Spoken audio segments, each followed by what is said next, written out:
Genesis 1. In the beginning God created the heavens and the earth. The earth was barren with no form of life. It was under a roaring ocean covered with darkness, but the Spirit of God was moving over the water. God said, I command light to shine. And light started shining. God looked at the light and saw that it was good. He separated light from darkness and named the light day and the darkness night. Evening came and then morning. That was the first day. God said, I command a dome to separate the water above it from the water below it. And that's what happened. God made the dome and named it sky. Evening came and then morning. That was the second day. God said, I command the water under the sky to come together in one place, so there will be dry ground. And that's what happened. God named the dry ground land, and he named the water ocean. God looked at what he had done and saw that it was good.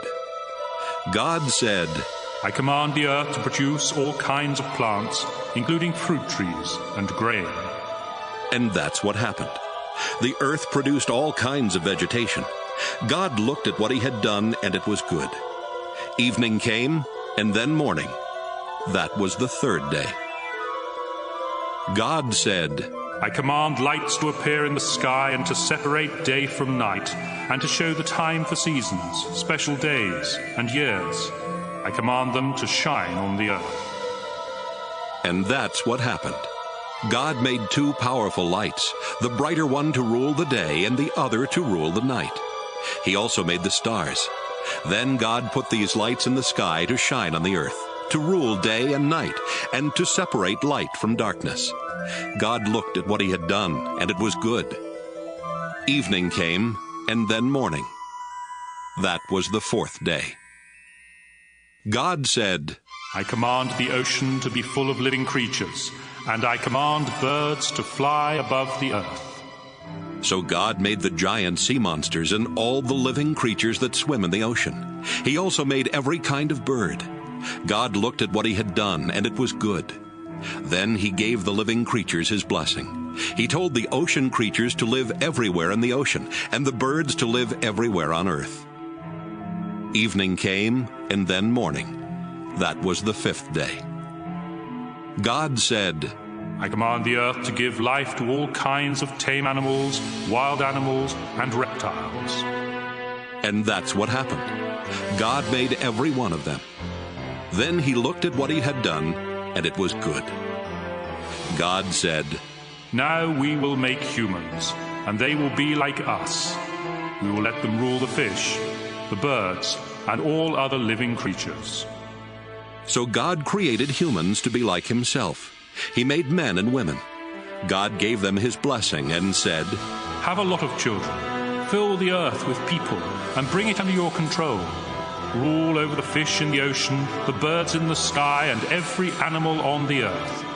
I have provided all kinds of fruit and grain for you to eat, and I have given the green plants as food for everything else that breathes.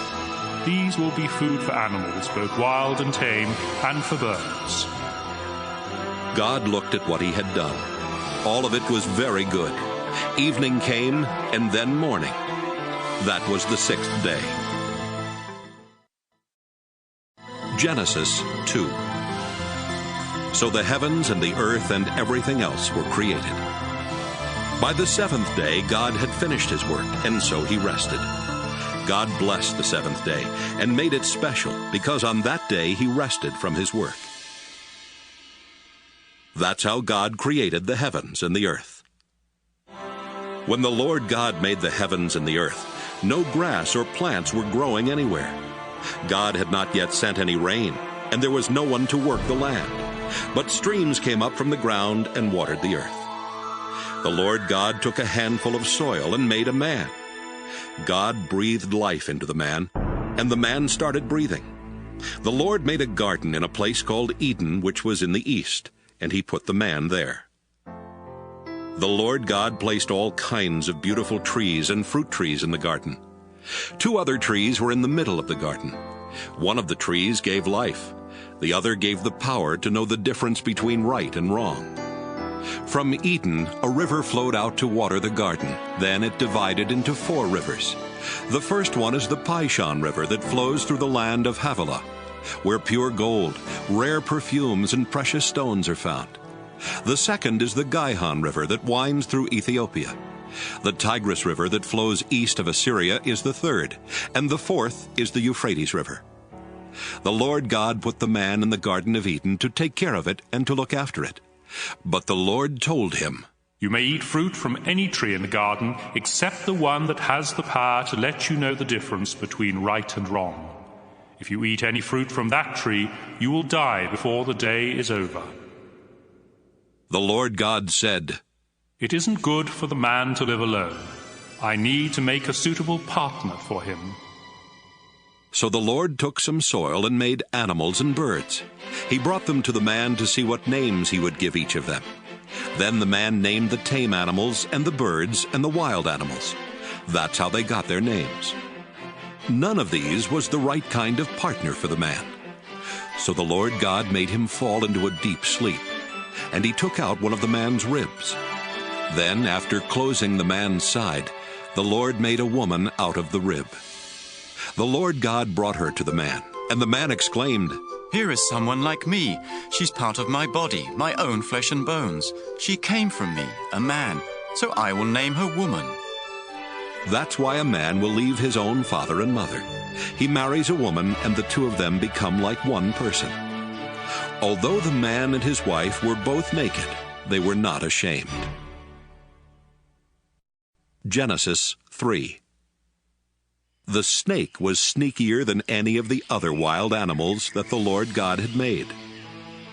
One day, it came to the woman and asked, Did God tell you not to eat fruit from any tree in the garden? The woman answered, God said we could eat fruit from any tree in the garden, except the one in the middle. He told us not to eat fruit from that tree or even to touch it. If we do, we will die. No, you won't. the snake replied. God understands what will happen on the day you eat fruit from that tree. You will see what you have done, and you will know the difference between right and wrong, just as God does. The woman stared at the fruit. It looked beautiful and tasty. She wanted the wisdom that it would give her, and she ate some of the fruit. Her husband was there with her, so she gave some to him, and he ate it too. Right away they saw what they had done, and they realized they were naked. Then they sewed fig leaves together to make something to cover themselves. Late in the afternoon, a breeze began to blow, and the man and woman heard the Lord God walking in the garden. They were frightened and hid behind some trees. The Lord called out to the man and asked, "Where are you?"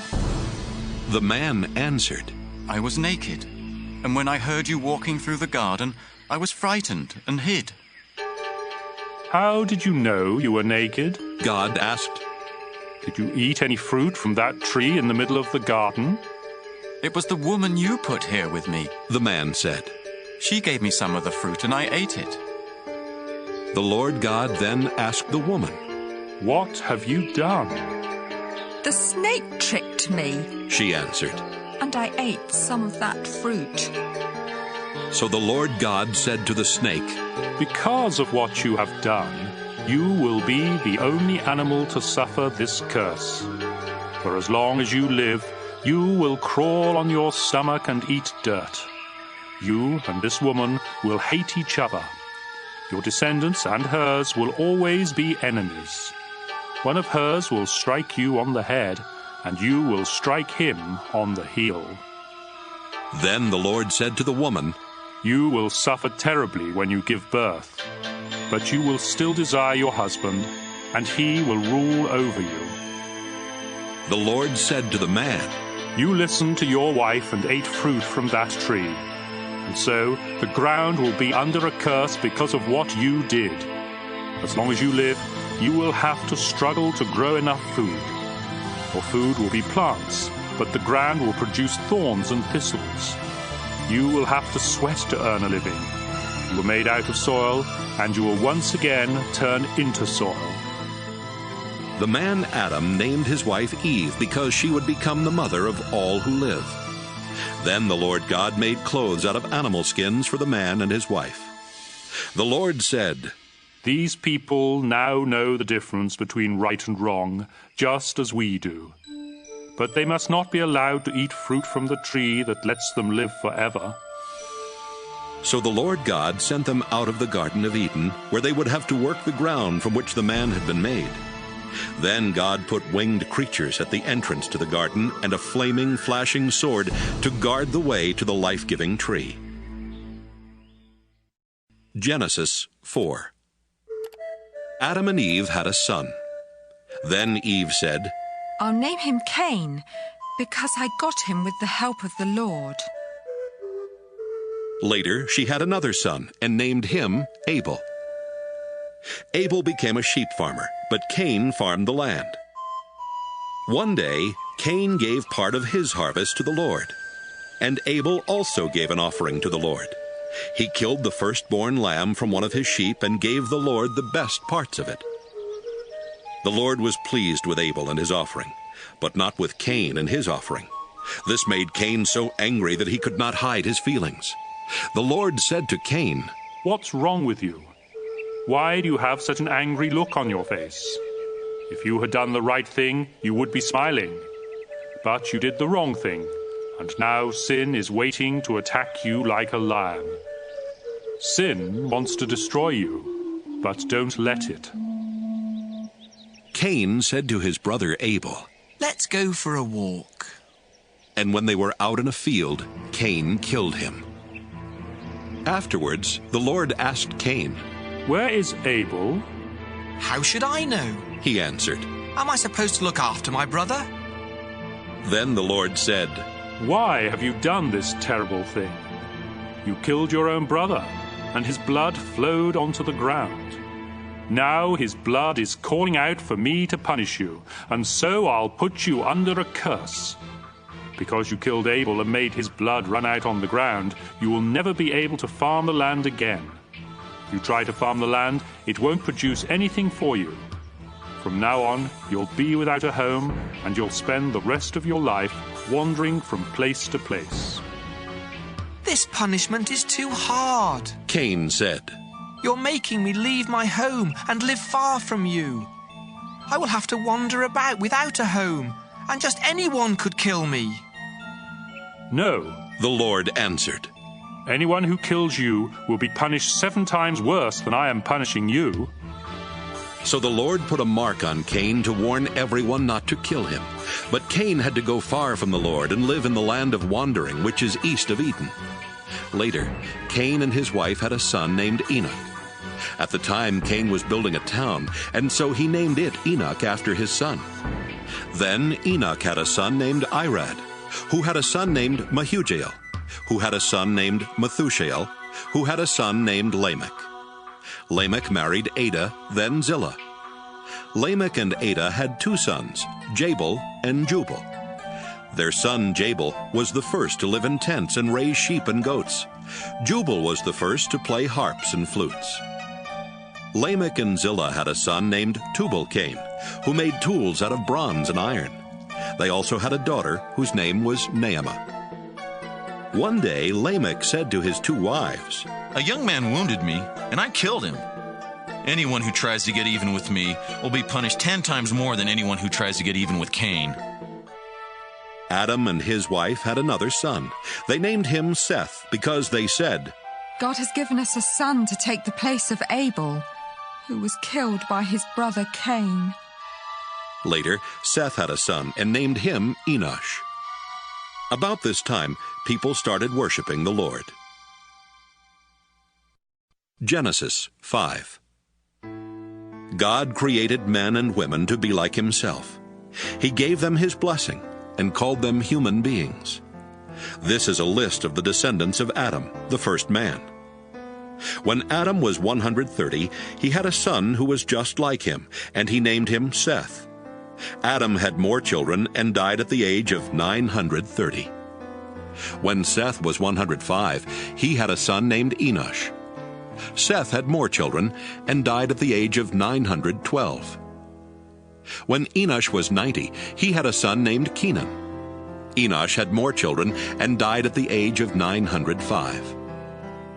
When Kenan was 70, he had a son named Mahalalel. Kenan had more children and died at the age of 910. When Mahalalel was 65, he had a son named Jared. Mahalalel had more children and died at the age of 895. When Jared was 162, he had a son named Enoch. Jared had more children and died at the age of 962. When Enoch was 65, he had a son named Methuselah, and during the next 300 years he had more children. Enoch truly loved God, and God took him away at the age of 365. When Methuselah was 187, he had a son named Lamech. Methuselah had more children, and died at the age of 969. When Lamech was 182, he had a son.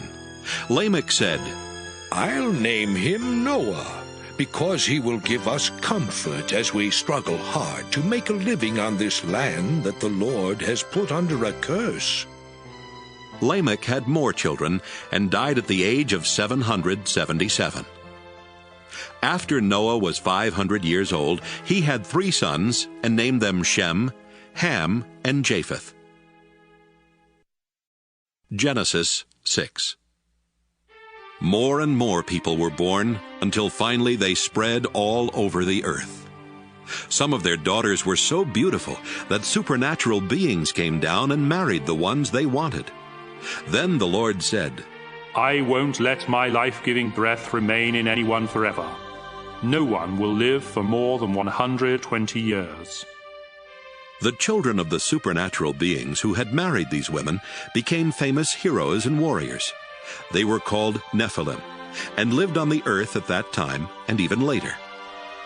The Lord saw how bad the people on earth were, and that everything they thought and planned was evil. He was very sorry that he had made them, and he said, I'll destroy every living creature on earth. I'll wipe out people, animals, birds, and reptiles. I'm sorry I ever made them. But the Lord was pleased with Noah, and this is the story about him. Noah was the only person who lived right and obeyed God. He had 3 sons, Shem, Ham, and Japheth. God knew that everyone was terribly cruel and violent, so he told Noah, Cruelty and violence have spread everywhere. Now I'm going to destroy the whole earth and all its people. Get some good lumber and build a boat. Put rooms in it and cover it with tar inside and out. Make it 450 feet long, 75 feet high, and 45 feet wide. Build a roof on the boat and leave a space of about 18 inches between the roof and the sides. Make the boat 3 stories high and put a door on one side. I'm going to send a flood that will destroy everything that breathes. Nothing will be left alive. But I solemnly promise that you, your wife, your sons, and your daughters-in-law will be kept safe in the boat. Bring into the boat with you a male and a female of every kind of animal and bird, as well as a male and a female of every reptile. I don't want them to be destroyed. Store up enough food both for yourself and for them. Noah did everything the Lord told him to do. Genesis 7. The Lord told Noah, Take your whole family with you into the boat, because you are the only one on this earth who pleases me. Take 7 pairs of every kind of animal that can be used for sacrifice, and 1 pair of all others. Also, take 7 pairs of every kind of bird with you. Do this so there will always be animals and birds on the earth. 7 days from now I will send rain that will last for 40 days and nights, and I will destroy all other living creatures I have made. Noah was 600 years old when he went into the boat to escape the flood, and he did everything the Lord had told him to do. His wife, his sons, and his daughters-in-law all went inside with him. He obeyed God and took a male and a female of each kind of animal and bird into the boat with him. 7 days later, a flood began to cover the earth. Noah was 600 years old when the water under the earth started gushing out everywhere. The sky opened like windows and rain poured down for 40 days and nights. All this began on the 17th day of the second month of the year. On that day, Noah and his wife went into the boat with their 3 sons, Shem, Ham, and Japheth, and their wives. They took along every kind of animal, tame and wild, including the birds. Noah took a male and a female of every living creature with him, just as God had told him to do. And when they were all in the boat, God closed the door. For 40 days the rain poured down without stopping, and the water became deeper and deeper, until the boat started floating high above the ground. Finally, the mighty flood was so deep that even the highest mountain peaks were almost 25 feet below the surface of the water. Not a bird, animal, reptile, or human was left alive anywhere on earth. The Lord destroyed everything that breathed. Nothing was left alive except Noah and the others in the boat. 150 days later, the water started going down. Genesis 8. God did not forget about Noah and the animals with him in the boat. So God made a wind blow, and the water started going down. God stopped up the places where the water had been gushing out from under the earth. He also closed up the sky, and the rain stopped. For 150 days, the water slowly went down. Then, on the 17th day of the 7th month of the year, the boat came to rest somewhere in the Ararat Mountains. The water kept going down, and the mountaintops could be seen on the first day of the 10th month. 40 days later, Noah opened a window to send out a raven, but it kept flying around until the water had dried up. Noah wanted to find out if the water had gone down, and he sent out a dove. Deep water was still everywhere, and the dove could not find a place to land, so it flew back to the boat.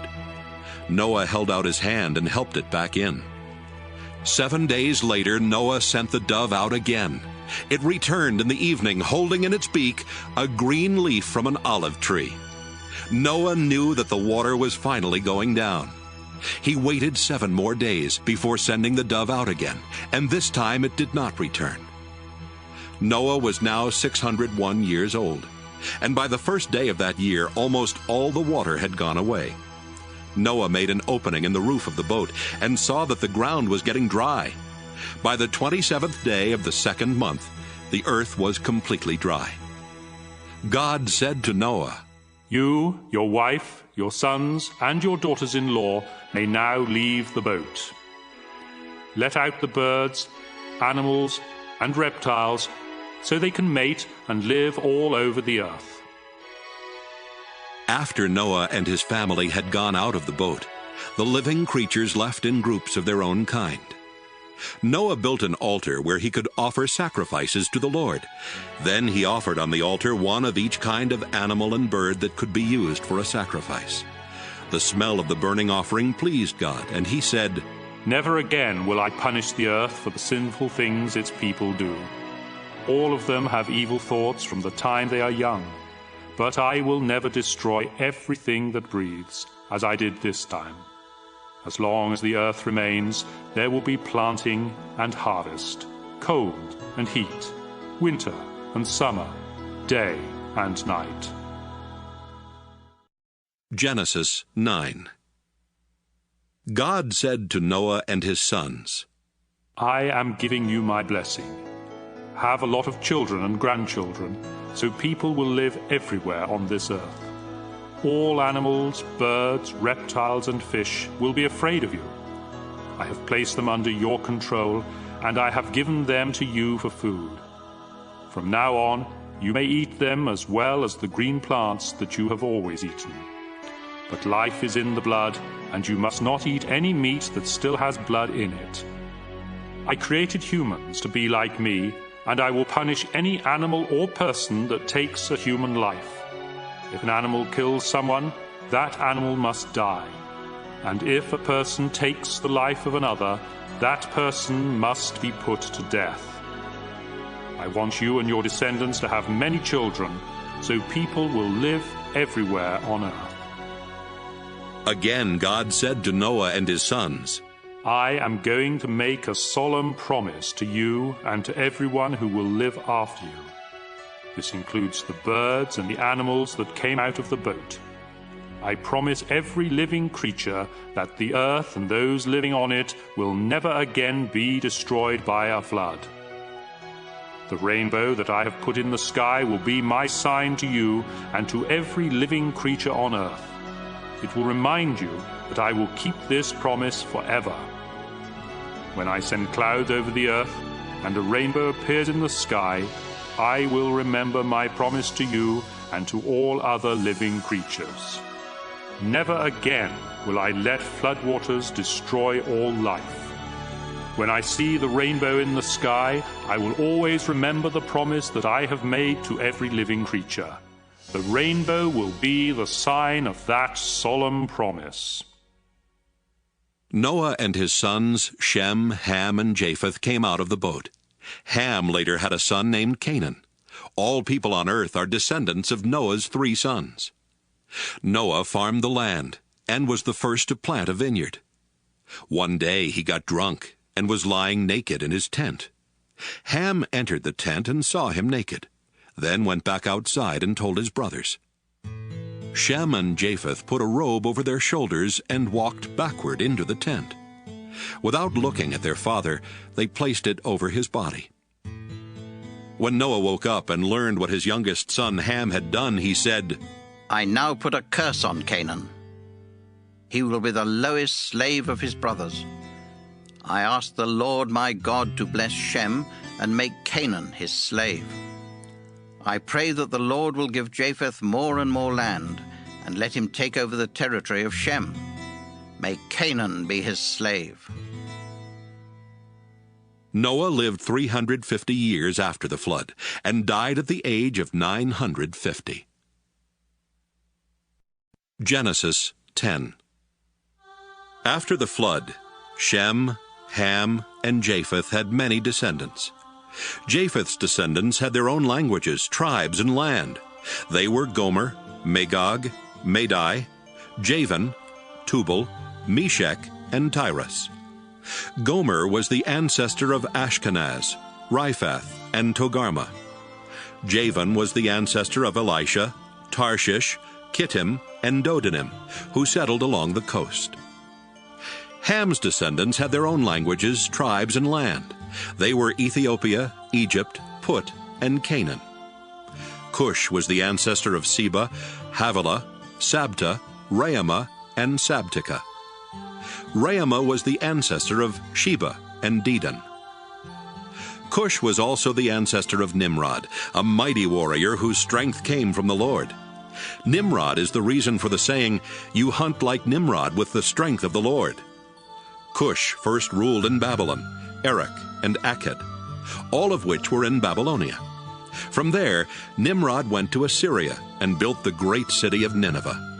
He also built Rehoboth-ur and Calah, as well as Resen, which is between Nineveh and Calah. Egypt was the ancestor of Ludim, Anamim, Lahabim, Naphtuhim, Pathrusim, Casluhim, and Caphtorim, the ancestor of the Philistines. Canaan's sons were Sidon and Heth. He was also the ancestor of the Jebusites, the Amorites, the Girgashites, the Hivites, the Arkites, the Sinites, the Arvadites, the Zemarites, and the Hamathites. Later, the Canaanites spread from the territory of Sidon and went as far as Gaza in the direction of Gerar. They also went as far as Lasha in the direction of Sodom, Gomorrah, Admah, and Zeboim. Shem's descendants had their own languages, tribes, and land. He was the older brother of Japheth and the ancestor of the tribes of Eber. Shem was the ancestor of Elam, Asher, Arpachshad, Lud, and Aram. Aram was the ancestor of Uz, Hul, Jether, and Mash. Arpachshad was the father of Shelah and the grandfather of Eber, whose first son was named Peleg, because it was during his time that tribes divided up the earth. Eber's second son was Joktan. Joktan was the ancestor of Almodad, Sheleph, Hazarmaveth, Jerah, Hadoram, Uzal, Diklah, Obal, Abimael, Sheba, Ophir, Havilah, and Jobab. Their land reached from Mesha in the direction of Sephir, the hill country in the east. This completes the list of Noah's descendants. After the flood, their descendants became nations and spread all over the world. Genesis 11. At first, everyone spoke the same language. But after some of them moved from the east and settled in Babylonia, they said, "Let's build a city with a tower that reaches to the sky. We'll use hard bricks and tar instead of stone and mortar. We'll become famous, and we won't be scattered all over the world." But when the Lord came down to look at the city and the tower, he said, These people are working together because they all speak the same language. This is just the beginning. Soon they will be able to do anything they want. Come on, let's go down and confuse them by making them speak different languages. Then they won't be able to understand each other. So the people had to stop building the city because the Lord confused their language and scattered them all over the earth. That's how the city of Babel got its name. 2 years after the flood, when Shem was 100, he had a son named Arpachshad. He had more children and died at the age of 600. This is a list of his descendants. When Arpachshad was 35, he had a son named Shelah. Arpachshad had more children and died at the age of 438. When Shelah was 30, he had a son named Eber. Shelah had more children and died at the age of 433. When Eber was 34, he had a son named Peleg. Eber had more children and died at the age of 464. When Peleg was 30, he had a son named Reu. Peleg had more children and died at the age of 239. When Reu was 32, he had a son named Serug. Reu had more children and died at the age of 239. When Serug was 30, he had a son named Nahor. Serug had more children and died at the age of 230. When Nahor was 29, he had a son named Terah. Nahor had more children and died at the age of 148. After Terah was 70 years old, he had 3 sons, Abram, Nahor, and Haran, who became the father of Lot. Terah's sons were born in the city of Ur in Chaldea, and Haran died there before the death of his father. The following is the story of Terah's descendants. Abram married Sarai, but she was not able to have any children. And Nahor married Milcah, who was the daughter of Haran and the sister of Iscah. Terah decided to move from Ur to the land of Canaan. He took along Abram and Sarai and his grandson Lot, the son of Haran. But when they came to the city of Haran, they decided to settle there instead. Terah lived to be 205 years old and died in Haran. Genesis 12. The Lord said to Abram, Leave your country, your family, and your relatives, and go to the land that I will show you. I will bless you and make your descendants into a great nation. You will become famous and be a blessing to others. I will bless anyone who blesses you, but I will put a curse on anyone who puts a curse on you. Everyone on earth will be blessed because of you. Abram was 75 years old when the Lord told him to leave the city of Haran. He obeyed and left with his wife Sarai, his nephew Lot, and all the possessions and slaves they had gotten while in Haran. When they came to the land of Canaan, Abram went as far as the sacred tree of Moreh in a place called Shechem. The Canaanites were still living in the land at that time, but the Lord appeared to Abram and promised, I will give this land to your family forever. Abram then built an altar there for the Lord. Abram traveled to the hill country east of Bethel and camped between Bethel and Ai, where he built another altar and worshipped the Lord. Later, Abram started out toward the southern desert. The crops failed, and there was no food anywhere in the land. So Abram and his wife Sarai went to live in Egypt for a while. But just before they got there, he said, "Sarai, you are really beautiful. When the Egyptians see how lovely you are, they will murder me because I am your husband. But they won't kill you. Please save my life by saying that you are my sister." As soon as Abram and Sarai arrived in Egypt, the Egyptians noticed how beautiful she was. The king's officials told him about her, and she was taken to his house. The king was good to Abram because of Sarai, and Abram was given sheep, cattle, donkeys, slaves, and camels. Because of Sarai, the Lord struck the king and everyone in his palace with terrible diseases. Finally, the king sent for Abram and said to him, "What have you done to me? Why didn't you tell me Sarai was your wife? Why did you make me believe she was your sister? Now I've married her. Take her and go. She's your wife." So the king told his men to let Abram and Sarai take their possessions and leave. Genesis 13. Abram and Sarai took everything they owned and went to the southern desert. Lot went with them. Abram was very rich. He owned many cattle, sheep, and goats, and had a lot of silver and gold. Abram moved from place to place in the southern desert, and finally he went north and set up his tents between Bethel and Ai, where he had earlier camped, and built an altar. There he worshipped the Lord. Lot, who was traveling with him, also had sheep, goats, and cattle, as well as his own family and slaves. At this time the Canaanites and the Perizzites were living in the same area, and so there wasn't enough pasture land left for Abram and Lot with all of their animals. Besides this, the men who took care of Abram's animals and the ones who took care of Lot's animals started quarreling. Abram said to Lot, "We are close relatives. We shouldn't argue, and our men shouldn't be fighting one another. There is plenty of land for you to choose from. Let's separate. If you go north, I'll go south. If you go south, I'll go north." This happened before the Lord had destroyed the cities of Sodom and Gomorrah. And when Lot looked around, he saw there was plenty of water in the Jordan Valley. All the way to Zoar, the valley was as green as the garden of the Lord or the land of Egypt. So Lot chose the whole Jordan Valley for himself, and as he started toward the east, he and Abram separated. Abram stayed in the land of Canaan. But Lot settled near the cities of the valley and put up his tents not far from Sodom, where the people were evil and sinned terribly against the Lord.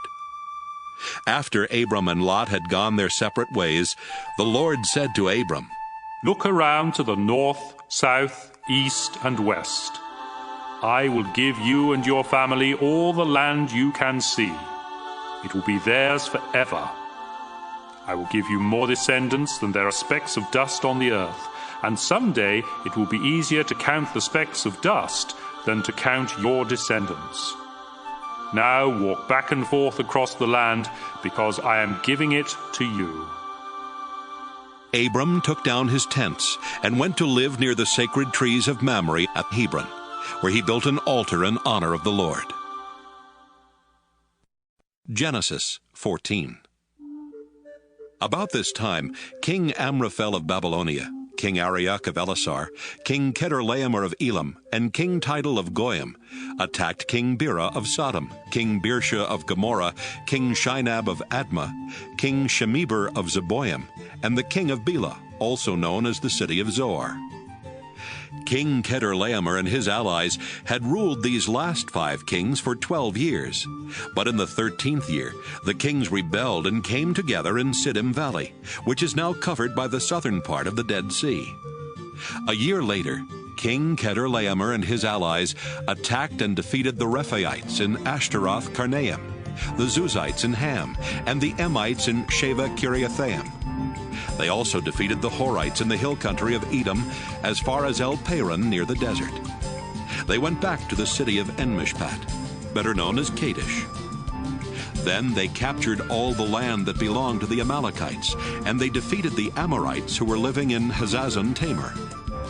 At Siddim Valley, the armies of the kings of Sodom, Gomorrah, Admah, Zeboim, and Bela fought the armies of King Chedorlaomer of Elam, King Tidal of Goyim, King Amraphel of Babylonia, and King Arioch of Elasar. The valley was full of tar pits, and when the troops from Sodom and Gomorrah started running away, some of them fell into the pits. Others escaped to the hill country. Their enemies took everything of value from Sodom and Gomorrah, including their food supplies. They also captured Abram's nephew Lot, who lived in Sodom. They took him and his possessions and then left. At this time, Abram the Hebrew was living near the oaks that belonged to Mamre the Amorite. Mamre and his brothers Eshcol and Aner were Abram's friends. Someone who had escaped from the battle told Abram that his nephew Lot had been taken away. 318 of Abram's servants were fighting men, so he took them and followed the enemy as far north as the city of Dan. That night, Abram divided up his troops, attacked from all sides, and won a great victory. But some of the enemy escaped to the town of Hobah north of Damascus, and Abram went after them. He brought back his nephew Lot, together with Lot's possessions and the women and everyone else who had been captured. Abram returned after he had defeated King Chedorlaomer and the other kings. Then the king of Sodom went to meet Abram in Sheva Valley, which is also known as King's Valley. King Melchizedek of Salem was a priest of God Most High. He brought out some bread and wine and said to Abram, I bless you in the name of God Most High, creator of heaven and earth. All praise belongs to God Most High for helping you defeat your enemies. Then Abram gave Melchizedek a tenth of everything. The king of Sodom said to Abram, All I want are my people. You can keep everything else. Abram answered, The Lord God Most High made the heavens and the earth, and I have promised him that I won't keep anything of yours, not even a sandal strap or a piece of thread. Then you can never say that you are the one who made me rich. Let my share be the food that my men have eaten. But Aner, Eshcol, and Mamre went with me, so give them their share of what we brought back. Genesis 15. Later the Lord spoke to Abram in a vision. Abram, don't be afraid. I will protect you and reward you greatly. But Abram answered, Lord, all-powerful, you have given me everything I could ask for, except children. And when I die, Eliezer of Damascus will get all I own. You have not given me any children, and this servant of mine will inherit everything. The Lord replied, No, he won't. You will have a son of your own, and everything you have will be his. Then the Lord took Abram outside and said, Look at the sky and see if you can count the stars. That's how many descendants you will have. Abram believed the Lord, and the Lord was pleased with him. The Lord said to Abram, I brought you here from Ur in Chaldea, and I gave you this land. Abram asked, Lord God, how can I know the land will be mine? Then the Lord told him, Bring me a 3-year-old cow, a 3-year-old female goat, a 3-year-old ram, a dove, and a young pigeon. Abram obeyed the Lord. Then he cut the animals in half and laid the 2 halves of each animal opposite each other on the ground. But he did not cut the doves and pigeons in half. And when birds came down to eat the animals, Abram chased them away. As the sun was setting, Abram fell into a deep sleep, and everything became dark and frightening. Then the Lord said, Abram, you will live to an old age and die in peace. But I solemnly promise that your descendants will live as foreigners in a land that doesn't belong to them. They will be forced into slavery and abused for 400 years. But I will terribly punish the nation that enslaves them, and they will leave with many possessions. 4 generations later, your descendants will return here and take this land, because only then will the people who live here be so sinful that they deserve to be punished. Sometime after sunset, when it was very dark, a smoking cooking pot and a flaming fire went between the 2 halves of each animal. At that time, the Lord made an agreement with Abram and told him, I will give your descendants the land east of the Shihor River on the border of Egypt as far as the Euphrates River. They will possess the land of the Kenites, the Kenizzites, the Cadmonites, the Hittites, the Perizzites, the Rephaites, the Amorites, the Canaanites, the Girgashites, and the Jebusites. Genesis 16. Abram's wife Sarai had not been able to have any children, but she owned a young Egyptian slave woman named Hagar. And Sarai said to Abram, The Lord has not given me any children. Sleep with my slave, and if she has a child, it will be mine. Abram agreed, and Sarai gave him Hagar to be his wife. This happened after Abram had lived in the land of Canaan for 10 years. Later, when Hagar knew she was going to have a baby, she became proud and was hateful to Sarai. Then Sarai said to Abram, It's all your fault. I gave you my slave woman, but she has been hateful to me ever since she found out she was pregnant. You have done me wrong, and you will have to answer to the Lord for this. Abram said, All right. She's your slave, and you can do whatever you want with her. But Sarai began treating Hagar so harshly that she finally ran away. Hagar stopped to rest at a spring in the desert on the road to Shur. While she was there, the angel of the Lord came to her and asked, Hagar, where have you come from, and where are you going? She answered, I'm running away from Sarah, my owner. The angel said, Go back to Sarai and be her slave. I will give you a son who will be called Ishmael, because I've heard your cry for help. And later I will give you so many descendants that no one will be able to count them all. But your son will live far from his relatives.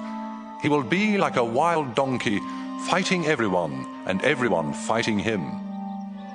Hagar thought, Have I really seen God and lived to tell about it? So from then on she called him the God who sees me. That's why people call the well between Kadesh and Bered the well of the living one who sees me. Abram was 86 years old when Hagar gave birth to their son, and he named him Ishmael. Genesis 17. Abram was 99 years old when the Lord appeared to him again and said, I am God all-powerful. If you obey me and always do right, I will keep my solemn promise to you and give you more descendants than can be counted. Abram bowed with his face to the ground. And God said, I promise that you will be the father of many nations. That's why I now change your name from Abram to Abraham. I will give you a lot of descendants, and in the future they will become great nations. Some of them will even be kings. I will always keep the promise I have made to you and your descendants, because I am your God and their God. I will give you and them the land in which you are now a foreigner. I will give the whole land of Canaan to your family forever, and I will be their God. Abraham, you and all future members of your family must promise to obey me. As the sign that you are keeping this promise, you must circumcise every man and boy in your family. From now on, your family must circumcise every baby boy when he is 8 days old. You must even circumcise any man or boy you have as a slave, both those born in your homes and those you buy from foreigners. This will be a sign that my promise to you will last forever. Any man who isn't circumcised hasn't kept his promise to me and cannot be one of my people. Abraham, your wife's name will now be Sarah instead of Sarai. I will bless her, and you will have a son by her. She will become the mother of nations, and some of her descendants will even be kings." Abraham bowed with his face to the ground and thought, I am almost 100 years old. How can I become a father? And Sarah is 90. How can she have a child? So he started laughing. Then he asked God, Why not let Ishmael inherit what you have promised me? But God answered, "No, you and Sarah will have a son. His name will be Isaac, and I will make an everlasting promise to him and his descendants. I have heard what you asked me to do for Ishmael, and so I will also bless him with many descendants. He will be the father of 12 princes, and I will make his family a great nation. But your son Isaac will be born about this time next year, and the promise I am making to you and your family will be for him and his descendants forever." God finished speaking to Abraham and then left. On that same day, Abraham obeyed God by circumcising Ishmael. Abraham was also circumcised, and so were all other men and boys in his household, including his servants and slaves. He was 99 years old at the time, and his son Ishmael was 13. Genesis 18. One hot summer afternoon, Abraham was sitting by the entrance to his tent near the sacred trees of Mamre when the Lord appeared to him. Abraham looked up and saw 3 men standing nearby. He quickly ran to meet them, bowed with his face to the ground, and said, Please, come to my home where I can serve you. I'll have some water brought so you can wash your feet. Then you can rest under the tree. Let me get you some food to give you strength before you leave. I would be honored to serve you. Thank you very much, they answered. We accept your offer. Abraham quickly went to his tent and said to Sarah, Hurry, get a large sack of flour and make some bread. After saying this, he rushed off to his herd of cattle and picked out one of the best calves, which his servant quickly prepared. He then served his guests some yogurt and milk together with the meat. While they were eating, he stood near them under the trees, and they asked, Where is your wife, Sarah? She's right there, in the tent. Abraham answered. One of the guests was the Lord, and he said, I'll come back about this time next year, and when I do, Sarah will already have a son. Sarah was behind Abraham, listening at the entrance to the tent. Abraham and Sarah were very old, and Sarah was well past the age for having children. So she laughed and said to herself, Now that I am worn out and my husband is old, will I really know such happiness? The Lord asked Abraham, Why did Sarah laugh? Does she doubt that she can have a child in her old age? I am the Lord. There is nothing too difficult for me. I'll come back next year at the time I promised, and Sarah will already have a son. Sarah was so frightened that she lied and said, I didn't laugh. Yes, you did, he answered. When the 3 men got ready to leave, they looked down toward Sodom, and Abraham walked part of the way with them. The Lord said to himself, I should tell Abraham what I am going to do, since his family will become a great and powerful nation that will be a blessing to all other nations on earth. I have chosen him to teach his family to obey me forever and to do what is right and fair. Then I will give Abraham many descendants, just as I promised. The Lord said, Abraham, I have heard that the people of Sodom and Gomorrah are doing all kinds of evil things. Now I am going down to see for myself if those people really are that bad. If they aren't, I want to know about it. The men turned and started toward Sodom, but the Lord stayed with Abraham, who asked, Lord, when you destroy the evil people, are you also going to destroy those who are good? Wouldn't you spare the city if there are only 50 good people in it? You surely wouldn't let them be killed when you destroy the evil ones.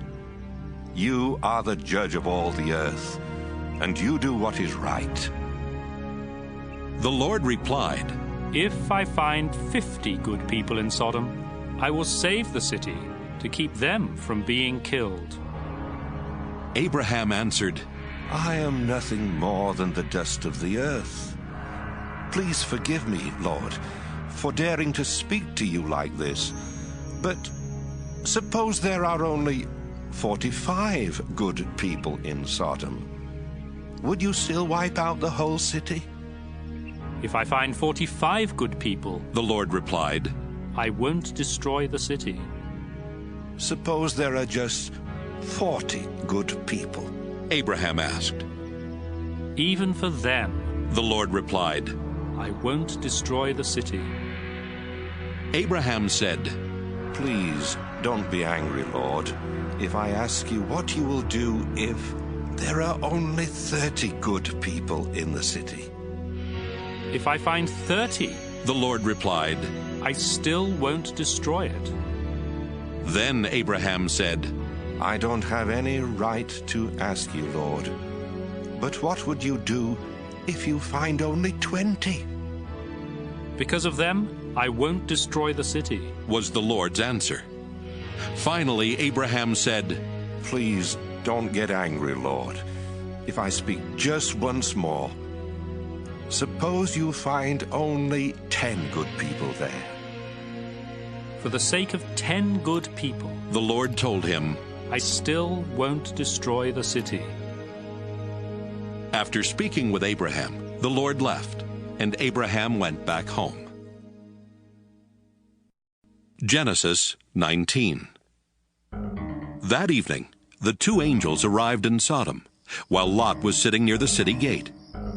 When Lot saw them, he got up, bowed down low, and said, Gentlemen, I am your servant. Please come to my home. You can wash your feet, spend the night, and be on your way in the morning. They told him, No, we'll spend the night in the city square. But Lot kept insisting until they finally agreed and went home with him. He baked some bread, cooked a meal, and they ate. Before Lot and his guests could go to bed, every man in Sodom, young and old, came and stood outside his house and started shouting, Where are your visitors? Send them out so we can have sex with them. Lot went outside and shut the door behind him. Then he said, Friend, please don't do such a terrible thing. I have 2 daughters who have never been married. I'll bring them out, and you can do what you want with them. But don't harm these men. They are guests in my home. Don't get in our way, the crowd answered. You're an outsider. What right do you have to order us around? We'll do worse things to you than we're going to do to them. The crowd kept arguing with Lot. Finally, they rushed toward the door to break it down. But the two angels in the house reached out and pulled Lot safely inside. Then they struck everyone in the crowd blind, and none of them could even find the door.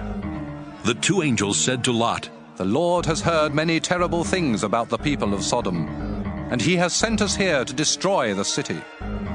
Take your family and leave. Take every relative you have in the city, as well as the men your daughters are going to marry. Lot went to the men who were engaged to his daughters and said, Hurry and get out of here. The Lord is going to destroy this city. But they thought he was joking, and they laughed at him. Early the next morning, the two angels tried to make Lot hurry and leave. They said, Take your wife and your 2 daughters and get out of here as fast as you can. If you don't, every one of you will be killed when the Lord destroys the city. At first, Lot just stood there. But the Lord wanted to save him. So the angels took Lot, his wife, and his 2 daughters by the hand and led them out of the city. When they were outside, one of the angels said, Run for your lives. Don't even look back. And don't stop in the valley. Run to the hills where you will be safe. Lot answered, You have done us a great favor, sir. You have saved our lives, but please don't make us go to the hills. That's too far away. The city will be destroyed before we can get there, and we will be killed when it happens. There's a town near here. It's only a small place, but my family and I will be safe if you'll let us go there. All right, go there. He answered, I won't destroy that town. Hurry, run. I can't do anything until you are safely there. The town was later called Zoar because Lot had said it was small. The sun was coming up as Lot reached the town of Zoar, and the Lord sent burning sulfur down like rain on Sodom and Gomorrah.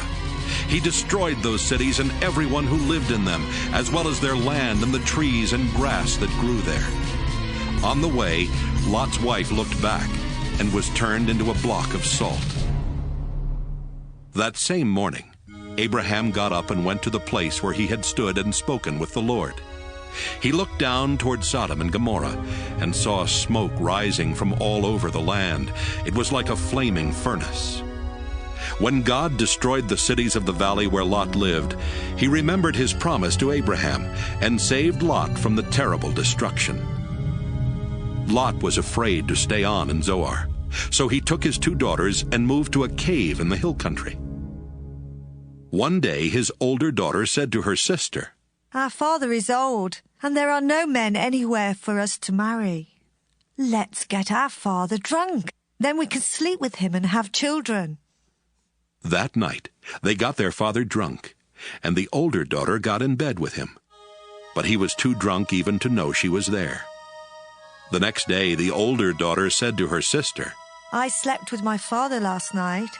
We'll get him drunk again tonight, so you can go to bed with him, and we can each have a child. That night they got their father drunk, and this time the younger sister slept with him. But once again he was too drunk even to know she was there. That's how Lot's 2 daughters had their children. The older daughter named her son Moab, and he is the ancestor of the Moabites. The younger daughter named her son Ben-Ammi, and he is the ancestor of the Ammonites. Genesis 20. Abraham moved to the southern desert, where he settled between Kadesh and Shur. Later he went to Gerar, and while there he told everyone that his wife Sarah was his sister. So King Abimelech of Gerar had Sarah brought to him. But God came to Abimelech in a dream and said, You have taken a married woman, and for this you will die. Abimelech said to the Lord, Don't kill me. I haven't slept with Sarah. Didn't they say they were brother and sister? I am completely innocent. God spoke to Abimelech in another dream and said, I know you are innocent. That's why I kept you from sleeping with Sarah and doing anything wrong. Her husband is a prophet. Let her go back to him, and his prayers will save you from death. But if you don't return her, you and all your people will die. Early the next morning, Abimelech sent for his officials, and when he told them what had happened, they were frightened. Abimelech then called in Abraham and said, Look what you've done to us. What have I ever done to you? Why did you make me and my nation guilty of such a terrible sin? What were you thinking when you did this? Abraham answered, I did it because I didn't think any of you respected God, and I was sure that someone would kill me to get my wife. Besides, she is my half-sister. We have the same father, but different mothers. When God made us leave my father's home and start wandering, I told her, If you really love me, you will tell everyone that I am your brother.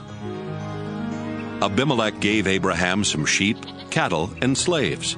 He sent Sarah back and told Abraham that he could settle anywhere in his country. Then he said to Sarah, I have given your brother 1,000 pieces of silver as proof to everyone that you have done nothing wrong. Meanwhile, God had kept Abimelech's wife and slaves from having children. But Abraham prayed, and God let them start having children again. Genesis 21. The Lord was good to Sarah and kept his promise. Although Abraham was very old, Sarah had a son exactly at the time God had said. Abraham named his son Isaac, and when the boy was 8 days old, Abraham circumcised him, just as the Lord had commanded. Abraham was 100 years old when Isaac was born, and Sarah said, God has made me laugh. Now everyone will laugh with me. Who would have dared to tell Abraham that someday I would have a child? But in his old age, I have given him a son. The time came when Sarah no longer had to nurse Isaac, and on that day Abraham gave a big feast. One day, Sarah noticed Hagar's son Ishmael playing, and she said to Abraham, Get rid of that Egyptian slave woman and her son. I don't want him to inherit anything. It should all go to my son. Abraham was worried about Ishmael, but God said, Abraham, don't worry about your slave woman and the boy. Just do what Sarah tells you. Isaac will inherit your family name, but the son of the slave woman is also your son, and I will make his descendants into a great nation. Early the next morning, Abraham gave Hagar an animal skin full of water and some bread. Then he put the boy on her shoulder and sent them away. They wandered around in the desert near Beersheba, and after they had run out of water, Hagar put her son under a bush. Then she sat down a long way off because she could not bear to watch him die, and she cried bitterly. When God heard the boy crying, the angel of God called out to Hagar from heaven and said, Hagar, why are you worried? Don't be afraid. I have heard your son crying. Help him up and hold his hand, because I will make him the father of a great nation. Then God let her see a well. So she went to the well and filled the skin with water, then gave some to her son. God blessed Ishmael, and as the boy grew older, he became an expert with his bow and arrows. He lived in the Paran desert, and his mother chose an Egyptian woman for him to marry. About this time, Abimelech and his army commander Phicol said to Abraham, God blesses everything you do. Now I want you to promise in the name of God that you will always be loyal to me and my descendants, just as I have always been loyal to you in this land where you have lived as a foreigner. And so Abraham promised. One day, Abraham told Abimelech, Some of your servants have taken over one of my wells. This is the first I've heard about it, Abimelech replied. Why haven't you said something before? I don't have any idea who did it. Abraham gave Abimelech some sheep and cattle, and then the two men made a peace treaty. Abraham separated 7 female lambs from his flock of sheep, and Abimelech asked, Why have you done this? Abraham told him, I want you to accept these 7 lambs as proof that I dug this well. So they called the place Beersheba, because they made a treaty there. When the treaty was completed, Abimelech and his army commander Phicol went back to the land of the Philistines. Abraham planted a tamarisk tree in Beersheba and worshipped the eternal Lord God. Then Abraham lived a long time as a foreigner in the land of the Philistines. Genesis 22. Some years later, God decided to test Abraham, so he spoke to him. Abraham answered, Here I am, Lord.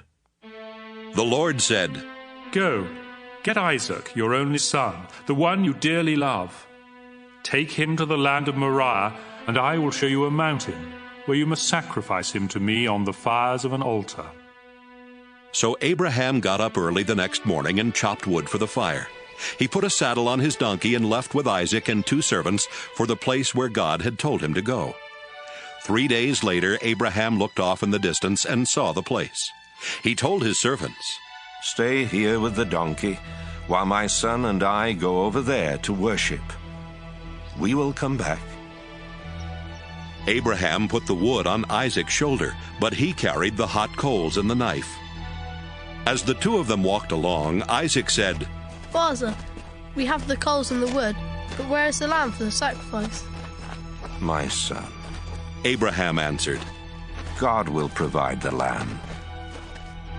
The 2 of them walked on, and when they reached the place that God had told him about, Abraham built an altar and placed the wood on it. Next, he tied up his son and put him on the wood. He then took the knife and got ready to kill his son. But the Lord's angel shouted from heaven, Abraham! Abraham! Here I am, he answered. Don't hurt the boy or harm him in any way. The angel said, Now I know that you truly obey God, because you were willing to offer him your only son. Abraham looked up and saw a ram caught by its horns in the bushes. So he took the ram and sacrificed it in place of his son. Abraham named that place, "The Lord will provide." And even now people say, "On the mountain of the Lord it will be provided." The Lord's angel called out from heaven a second time. You were willing to offer the Lord your only son, and so he makes you this solemn promise. I will bless you and give you such a large family that someday your descendants will be more numerous than the stars in the sky or the grains of sand along the beach. They will defeat their enemies and take over the cities where their enemies live. You have obeyed me, and so you and your descendants will be a blessing to all nations on earth. Abraham and Isaac went back to the servants who had come with him, and they returned to Abraham's home in Beersheba. Abraham's brother Nahor had married Milcah, and Abraham was later told that they had 8 sons. Uz was their firstborn, Buz was next, and then there was Kemuel, who became the father of Aram. Their other 5 sons were Kesed, Hazo, Pildash, Jidlaph, and Bethuel, who became the father of Rebekah. Nahor also had another wife. Her name was Rumah. She had 4 sons, Tebah, Gaham, Tahash, and Maacah. Genesis 23. When Sarah was 127 years old, she died in Kiriath Arba, better known as Hebron, in the land of Canaan. After Abraham had mourned for her, he went to the Hittites and said, I live as a foreigner in your land, and I don't own any property where I can bury my wife. Please, let me buy a piece of land. Sir, they answered, you're an important man. Choose the best place to bury your wife. None of us would refuse you a resting place for your dead.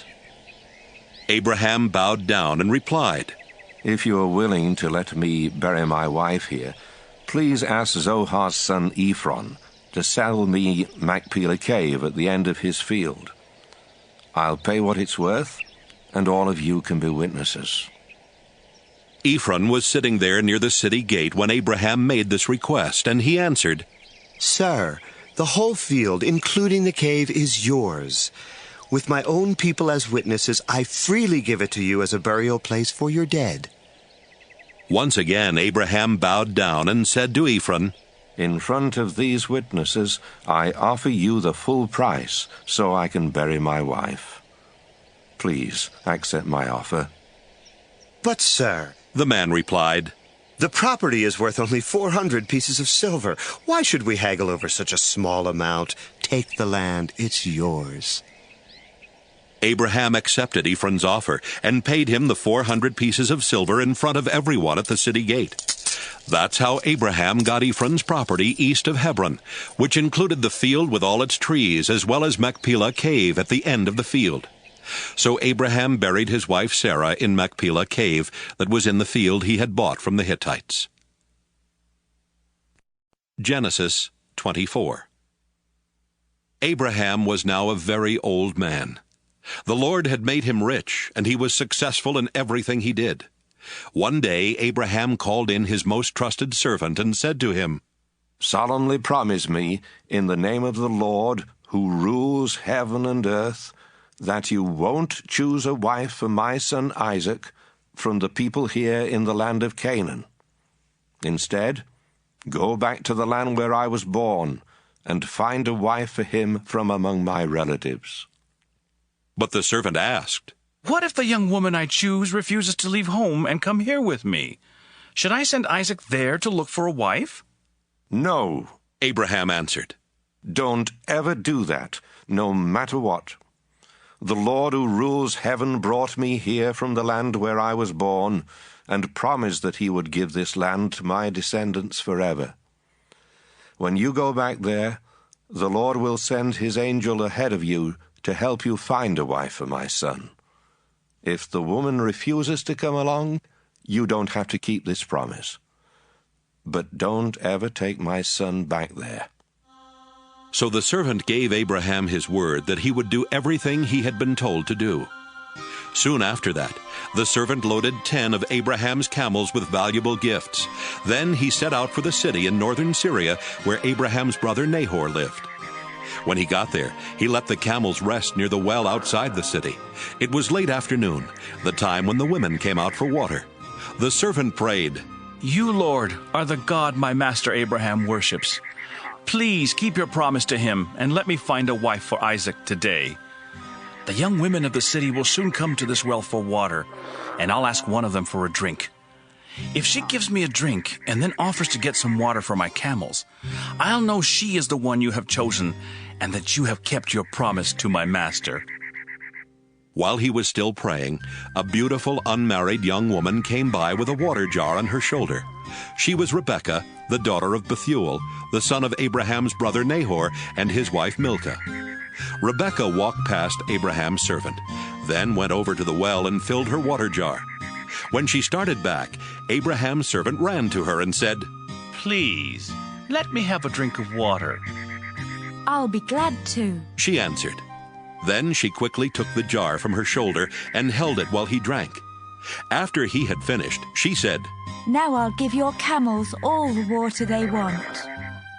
She quickly poured out water for them, and she kept going back for more until his camels had drunk all they wanted. Abraham's servant did not say a word, but he watched everything Rebekah did, because he wanted to know for certain if this was the woman the Lord had chosen. The servant had brought along an expensive gold ring and 2 large gold bracelets. When Rebekah had finished bringing the water, he gave her the ring for her nose and the bracelets for her arms. Then he said, "Please, tell me who your father is. Does he have room in his house for me and my men to spend the night?" She answered, "My father is Bethuel, the son of Nahor and Milcah. We have a place where you and your men can stay, and we also have enough straw and feed for your camels." Then the servant bowed his head and prayed, "I thank you, Lord God of my master Abraham. You have led me to his relatives and kept your promise to him." Rebekah ran straight home and told her family everything. Her brother Laban heard her tell what the servant had said, and he saw the ring and the bracelet she was wearing. So Laban ran out to Abraham's servant, who was standing by his camels at the well. Then Laban said, "The Lord has brought you safely here. Come home with me. There's no need for you to keep on standing outside. I have a room ready for you in our house, and there's also a place for your camels." Abraham's servant went home with Laban, where Laban's servants unloaded his camels and gave them straw and feed. Then they brought water into the house, so Abraham's servant and his men could wash their feet. After that, they brought in food. But the servant said, "Before I eat, I must tell you why I have come." "Go ahead and tell us," Laban answered. The servant explained, "I am Abraham's servant. The Lord has been good to my master, and he has made him very rich. He has given him many sheep, goats, cattle, camels, and donkeys, as well as a lot of silver and gold, and many slaves. Sarah, my master's wife, didn't have any children until she was very old. Then she had a son, and my master has given him everything. I solemnly promised my master that I would do what he said, and he told me, 'Don't choose a wife for my son from the women in this land of Canaan. Instead, go back to the land where I was born, and find a wife for my son from among my relatives.' I asked my master, 'What if the young woman refuses to come with me?'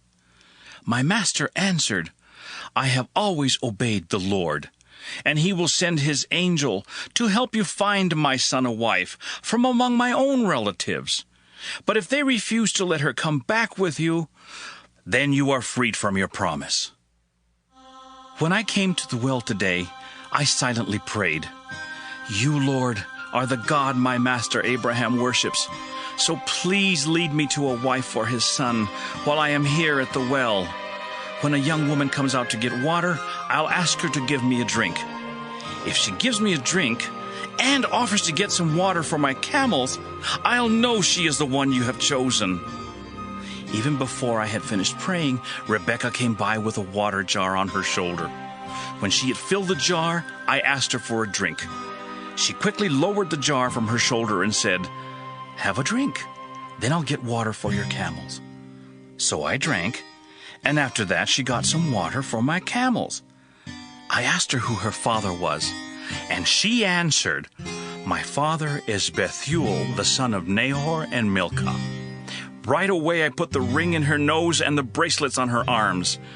Then I bowed my head and gave thanks to the God my master Abraham worships. The Lord had led me straight to my master's relatives, and I had found a wife for his son. Now, please tell me if you are willing to do the right thing for my master. Will you treat him fairly, or do I have to look for another young woman?" Laban and Bethuel answered, "The Lord has done this. We have no choice in the matter. Take Rebekah with you. She can marry your master's son, just as the Lord has said." Abraham's servant bowed down and thanked the Lord. Then he gave clothing as well as silver and gold jewelry to Rebekah. He also gave expensive gifts to her brother and her mother. Abraham's servant and the men with him ate and drank, then spent the night there. The next morning they got up, and the servant told Rebekah's mother and brother, "I would like to go back to my master now." "Let Rebekah stay with us for a week or 10 days. They answered. Then she may go." But he said, "Don't make me stay any longer. The Lord has already helped me find a wife for my master's son. Now let us return." They answered, "Let's ask Rebekah what she wants to do." They called her and asked, "Are you willing to leave with this man right now?" "Yes," she answered. So they agreed to let Rebekah and an old family servant woman leave immediately with Abraham's servant and his men. They gave Rebekah their blessing and said, "We pray that God will give you many children and grandchildren, and that he will help them defeat their enemies." Afterwards, Rebekah and the young women who were to travel with her prepared to leave. Then they got on camels and left with Abraham's servant and his men. At that time, Isaac was living in the southern part of Canaan near a place called the Well of the Living One Who Sees Me. One evening he was walking out in the fields when suddenly he saw a group of people approaching on camels, so he started toward them. Rebekah saw him coming. She got down from her camel and asked, "Who is that man?" "He is my master, Isaac," the servant answered. Then Rebekah covered her face with her veil. The servant told Isaac everything that had happened. Isaac took Rebekah into the tent where his mother had lived before she died, and Rebekah became his wife. He loved her and was comforted over the loss of his mother. Genesis 25. Abraham married Keturah, and they had 6 sons: Zimran, Jokshan, Medan, Midian, Ishbak, and Shua. Later, Jokshan became the father of Sheba and Dedan. And when Dedan grew up, he had 3 sons, Ashurim, Letushim, and Laamim. Midian also had 5 sons, Ephah, Epher, Hanok, Abida, and Eldaah. While Abraham was still alive, he gave gifts to the son of Hagar and Keturah. He also sent their sons to live in the east far from his son Isaac, and when Abraham died, he left everything to Isaac. Abraham died at the ripe old age of 175. His sons Isaac and Ishmael buried him east of Hebron in Machpelah cave, that was part of the field Abraham had bought from Ephraim, son of Zohar the Hittite. Abraham was buried there beside his wife Sarah.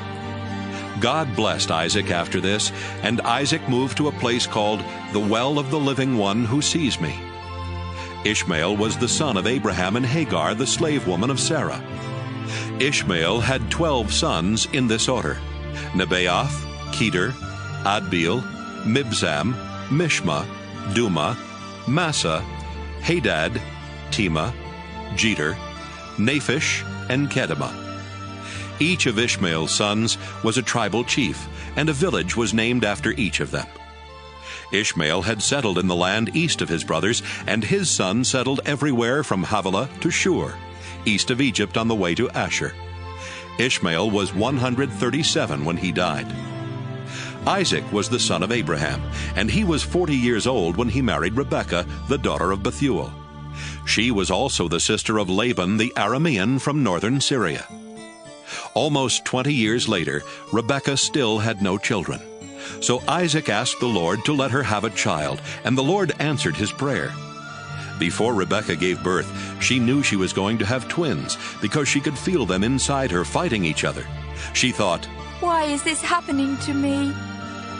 Finally, she asked the Lord why her twins were fighting, and he told her, "Your 2 sons will become 2 separate nations. The younger of the 2 will be stronger, and the older son will be his servant." When Rebekah gave birth, the first baby was covered with red hair, so he was named Esau. The second baby grabbed onto his brother's heel, so they named him Jacob. Isaac was 60 years old when they were born. As Jacob and Esau grew older, Esau liked the outdoors and became a good hunter, while Jacob settled down and became a shepherd. Esau would take the meat of wild animals to his father Isaac, and so Isaac loved him more. But Jacob was his mother's favorite son. One day, Jacob was cooking some stew when Esau came home hungry and said, "I'm starving to death. Give me some of that red stew right now." That's how Esau got the name Edom. Jacob replied, "Sell me your rights as the firstborn son."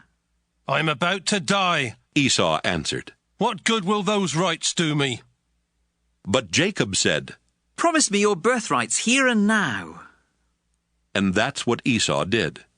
Jacob then gave Esau some bread and some of the bean stew, and when Esau had finished eating and drinking, he just got up and left, showing how little he thought of his rights as the firstborn. Genesis 26. Once during Abraham's lifetime, the fields had not produced enough grain, and now the same thing happened. So Isaac went to King Abimelech of the Philistines in the land of Gerar, because the Lord had appeared to Isaac and said, "Isaac, stay away from Egypt. I will show you where I want you to go. You will live there as a foreigner, but I will be with you and bless you. I will keep my promise to your father Abraham by giving this land to you and your descendants. I will give you as many descendants as there are stars in the sky, and I will give your descendants all of this land. They will be a blessing to every nation on earth, because Abraham did everything I told him to do." Isaac moved to Gerar with his beautiful wife Rebekah. He was afraid that someone might kill him to get her, so he told everyone that Rebekah was his sister.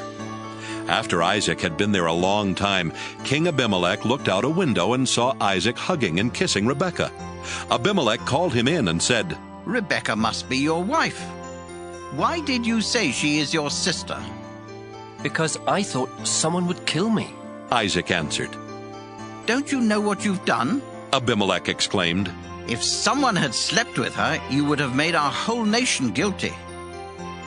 Then Abimelech warned his people that anyone who even touched Isaac or Rebekah would be put to death. Isaac planted grain and had a good harvest that same year. The Lord blessed him, and Isaac was so successful that he became very rich. In fact, the Philistines were jealous of the large number of sheep, goats, and slaves that Isaac owned, and they stopped up the wells that Abraham's servants had dug before his death. Finally, Abimelech said, "Isaac, I want you to leave our country. You have become too powerful to stay here." Isaac left and settled in Gerar Valley, where he cleaned out those wells that the Philistines had stopped up.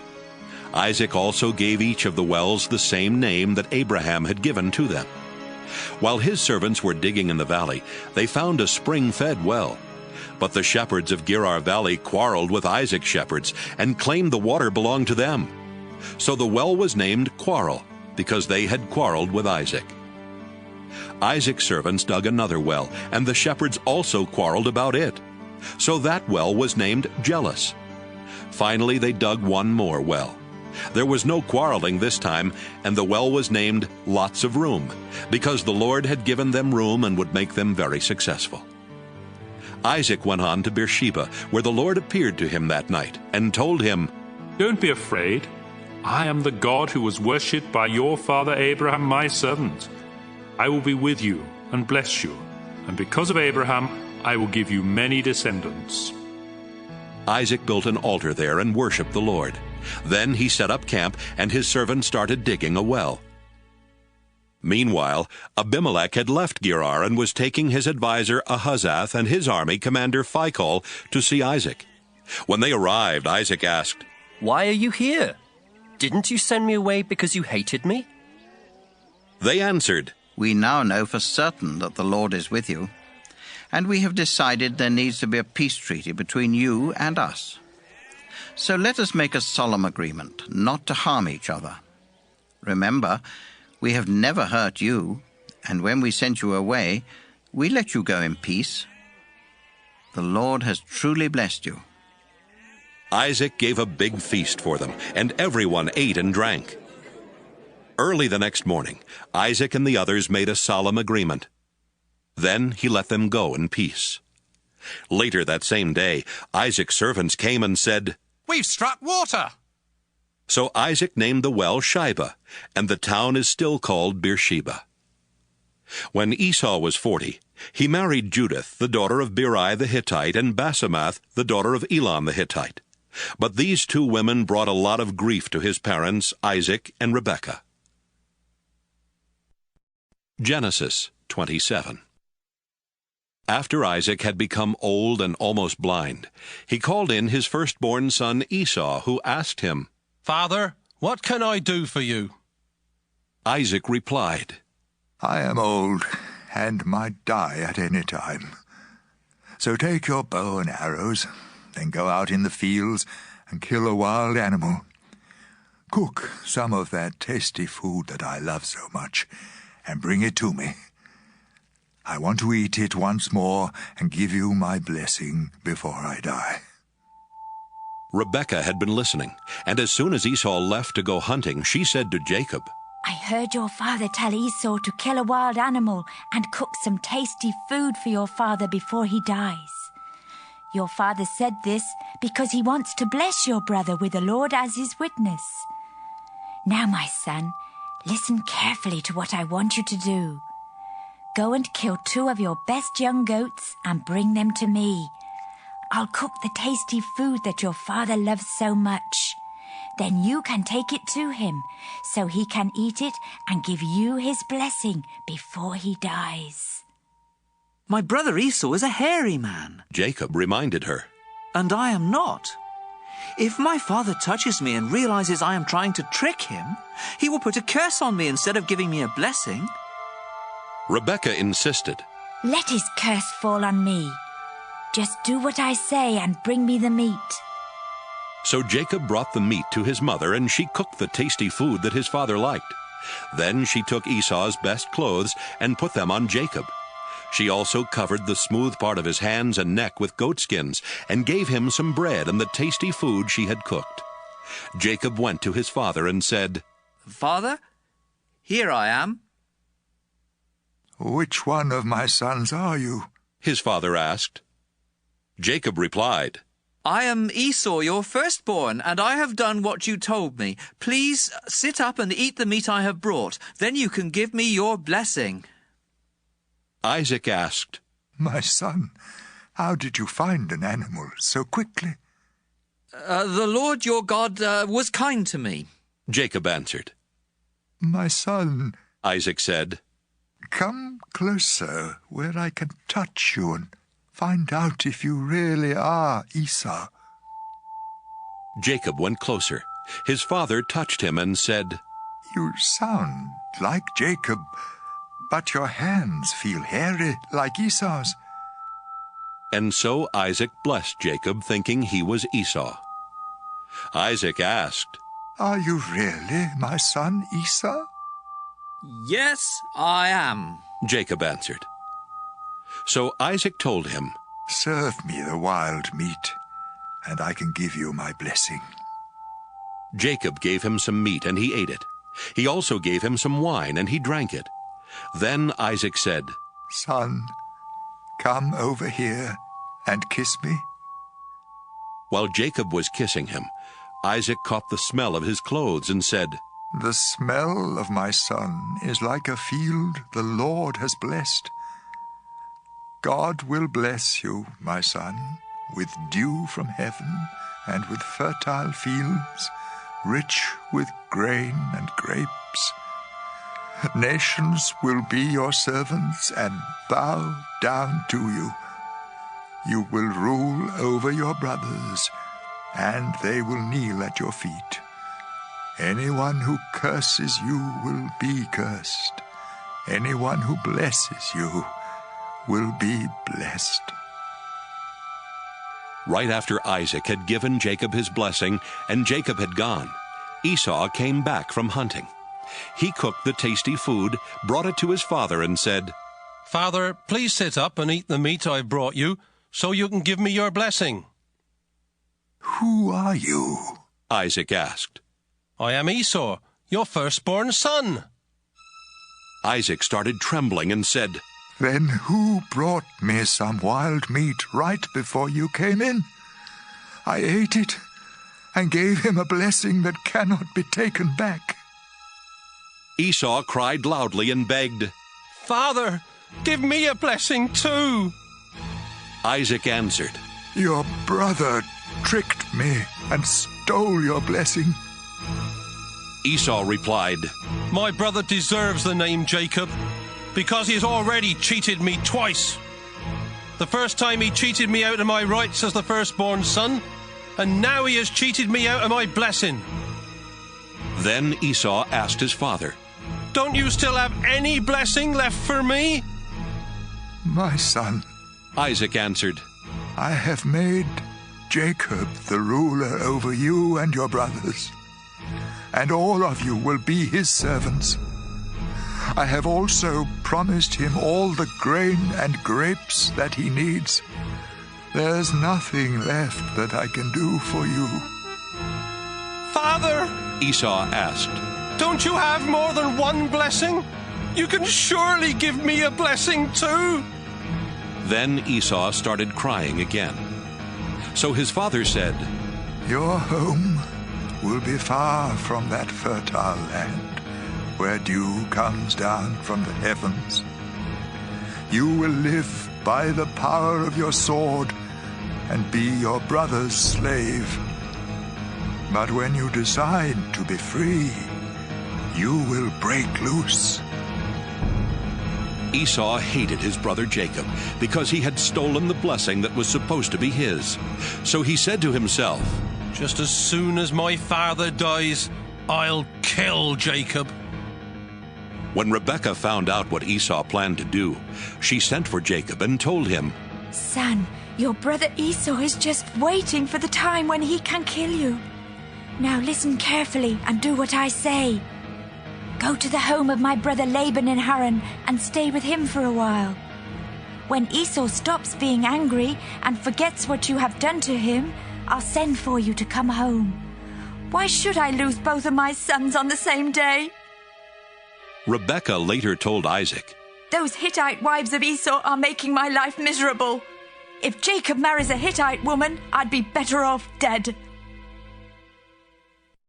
Genesis 28. Isaac called in Jacob, then gave him a blessing and said, "Don't marry any of those Canaanite women.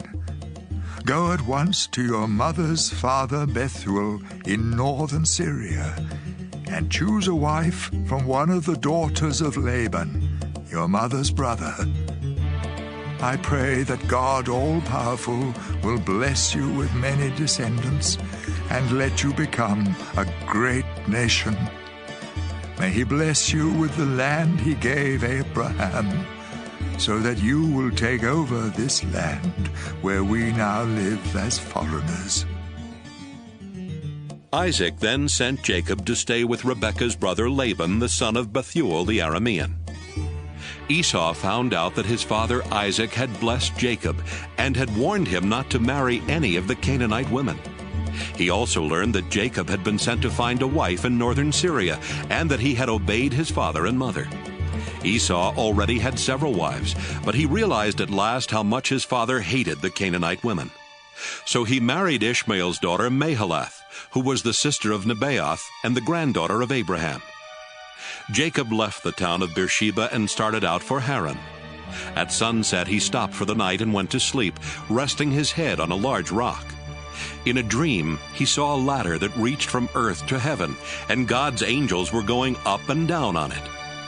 The Lord was standing beside the ladder and said, I am the Lord God who was worshipped by Abraham and Isaac. I will give to you and your family the land on which you are now sleeping. Your descendants will spread over the earth in all directions and will become as numerous as the specks of dust. Your family will be a blessing to all people. Wherever you go, I will watch over you. Then later I will bring you back to this land. I won't leave you. I will do all I have promised.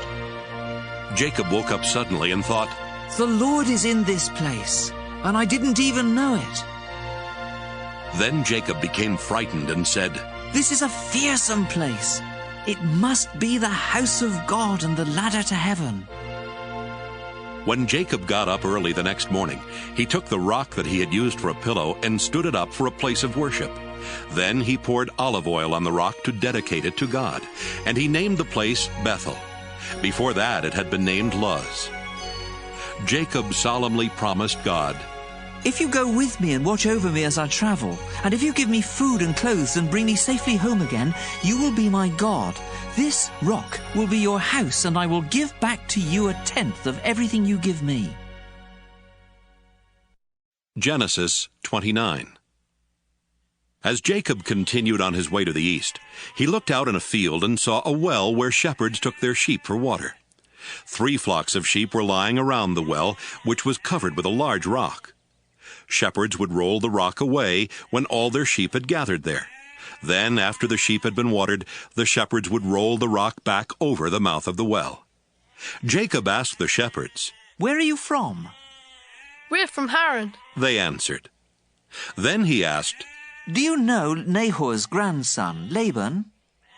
Yes, we do. They replied. How is he? Jacob asked. He's fine. They answered.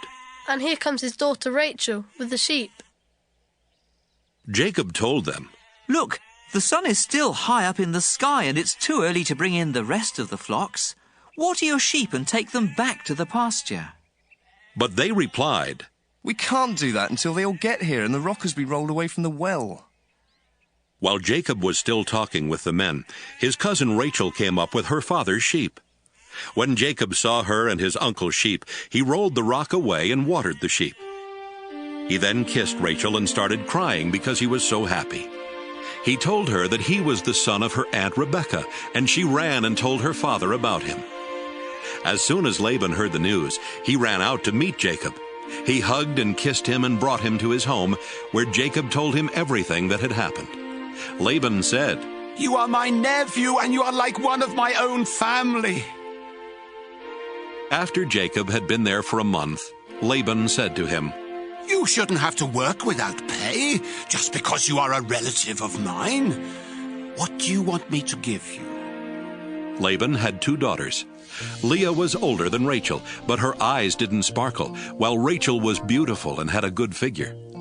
Since Jacob was in love with Rachel, he answered, If you will let me marry Rachel, I'll work 7 years for you. Laban replied, It's better for me to let you marry Rachel than for someone else to have her. So stay and work for me.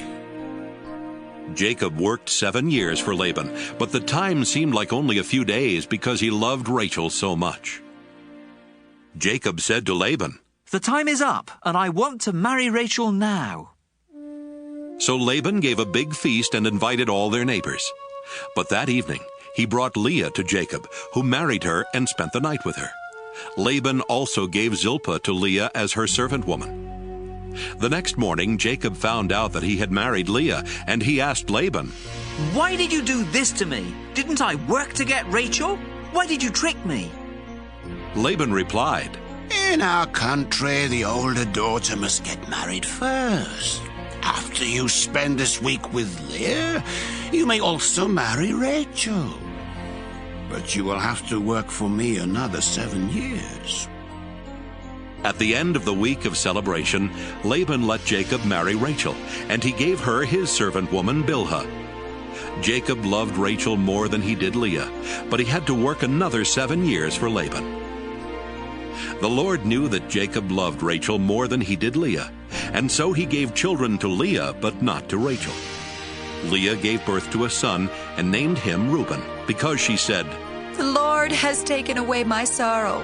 Now my husband will love me more than he does Rachel."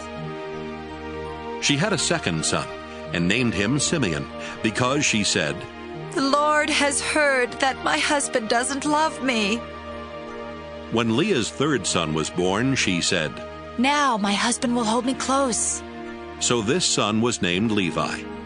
She had one more son and named him Judah, because she said, "I'll praise the Lord." Genesis 30. Rachel was very jealous of Leah for having children, and she said to Jacob, "I'll die if you don't give me some children." But Jacob became upset with Rachel and answered, "Don't blame me. I'm not God." "Here, take my servant Bilhah. Rachel told him. Have children by her, and I'll let them be born on my knees, to show that they are mine." Then Rachel let Jacob marry Bilhah, and they had a son. Rachel named him Dan, because she said, "God has answered my prayers. He has judged me and given me a son." When Bilhah and Jacob had a second son, Rachel said, "I've struggled hard with my sister, and I've won." So she named the boy Naphtali. When Leah realized she could not have any more children, she let Jacob marry her servant Zilpah, and they had a son.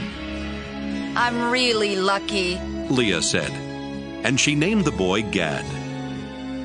When they had another son, Leah exclaimed, "I'm happy now, and all the women will say how happy I am." So she named him Asher.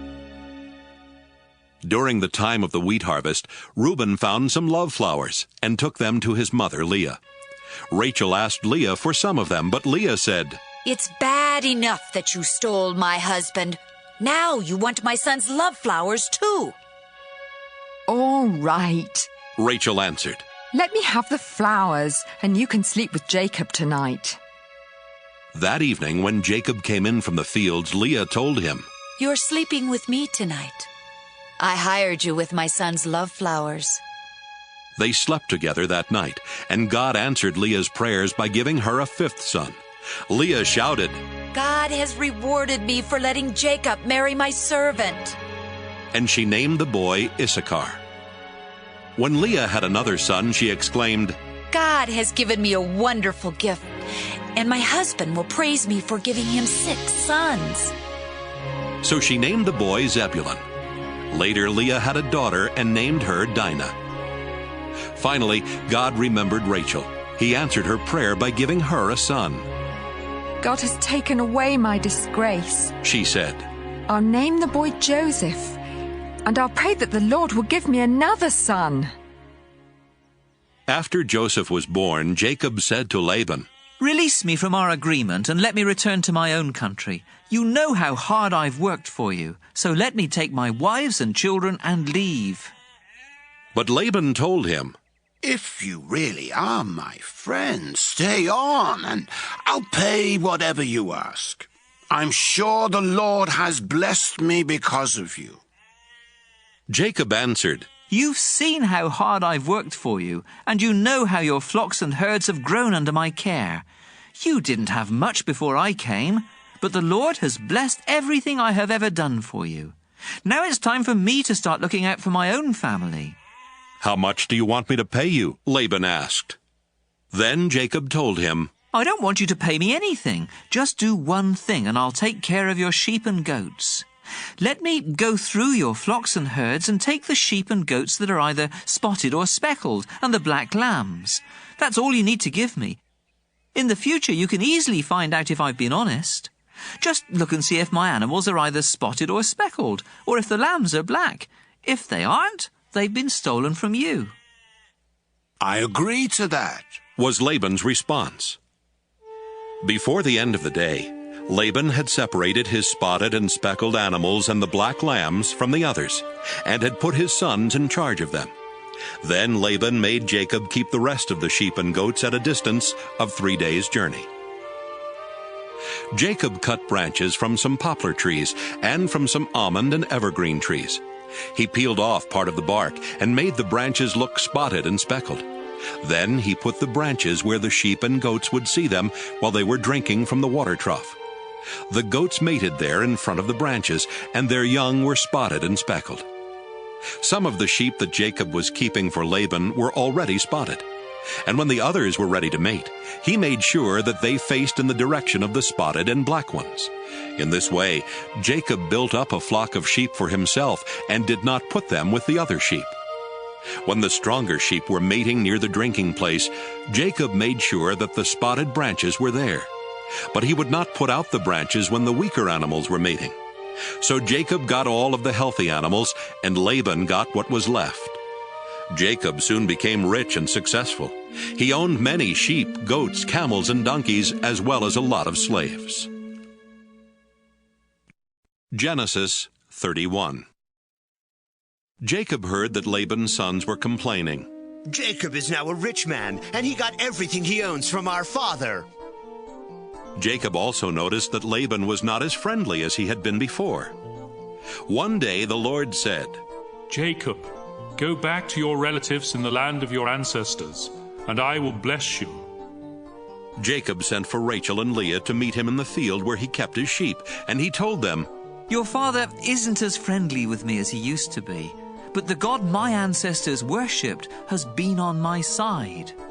You know that I have worked hard for your father, and that he keeps cheating me by changing my wages time after time. But God has protected me. When your father said the speckled sheep would be my wages, all of them were speckled. And when he said the spotted ones would be mine, all of them were spotted. That's how God has taken sheep and goats from your father and given them to me. Once, when the flocks were mating, I dreamt that all the rams were either spotted or speckled. Then God's angel called me by name. I answered, and he said, Notice that all the rams are either spotted or speckled. I know everything Laban is doing to you, and I am the God you worshipped at Bethel when you poured olive oil on a rock and made a promise to me. Leave here right away and return to the land where you were born. Rachel and Leah said to Jacob, There's nothing left for us to inherit from our father. He treats us like foreigners, and has even cheated us out of the bride price that should have been ours. Now do whatever God tells you to do. Even the property God took from our father and gave to you really belongs to us and our children. Then Jacob, his wives, and his children got on camels and left for the home of his father Isaac in Canaan. Jacob took all of the flocks, herds, and other property that he had gotten in northern Syria. Before Rachel left, she stole the household idols while Laban was out shearing his sheep. Jacob tricked Laban the Aramean by not saying that he intended to leave. When Jacob crossed the Euphrates River and headed for the hill country of Gilead, he took with him everything he owned. 3 days later, Laban found out that Jacob had gone. So he took some of his relatives along and chased after Jacob for 7 days before catching up with him in the hill country of Gilead. But God appeared to Laban in a dream that night and warned, Don't say a word to Jacob. Don't make a threat or a promise. Jacob had set up camp in the hill country of Gilead when Laban and his relatives came and set up camp in another part of the hill country. Laban went to Jacob and said, Look, what have you done? You've tricked me and run off with my daughters like a kidnapper. Why did you sneak away without telling me? I would have given you a going-away party with singing and with music on tambourines and harps. You didn't even give me a chance to kiss my own grandchildren and daughters goodbye. That was really foolish. I could easily hurt you, but the God your father worshipped has warned me not to make any threats or promises. I can understand why you were eager to return to your father, but why did you have to steal my idols? Jacob answered, I left secretly because I was afraid you would take your daughters from me by force. If you find that any one of us has taken your idols, I'll have that person killed. Let your relatives be witnesses. Show me what belongs to you and you can take it back." Jacob did not realize that Rachel had stolen the household idols. Laban searched the tents of Jacob, Leah, and the 2 servant women, but did not find the idols. Then he started for Rachel's tent. She had already hidden them in the cushion she used as a saddle and was sitting on it. Laban searched everywhere and did not find them. Rachel said, "Father, please don't be angry with me for not getting up. I'm having my period." Laban kept on searching, but still did not find the idols. Jacob became very angry and said to Laban, "What have I done wrong? Have I committed some crime? Is that why you hunted me down? After searching through everything I have, did you find anything of yours? If so, put it here where your relatives and mine can see it. Then we can decide what to do. In all the 20 years that I've worked for you, not one of your sheep or goats has had a miscarriage, and I've never eaten even one of your rams.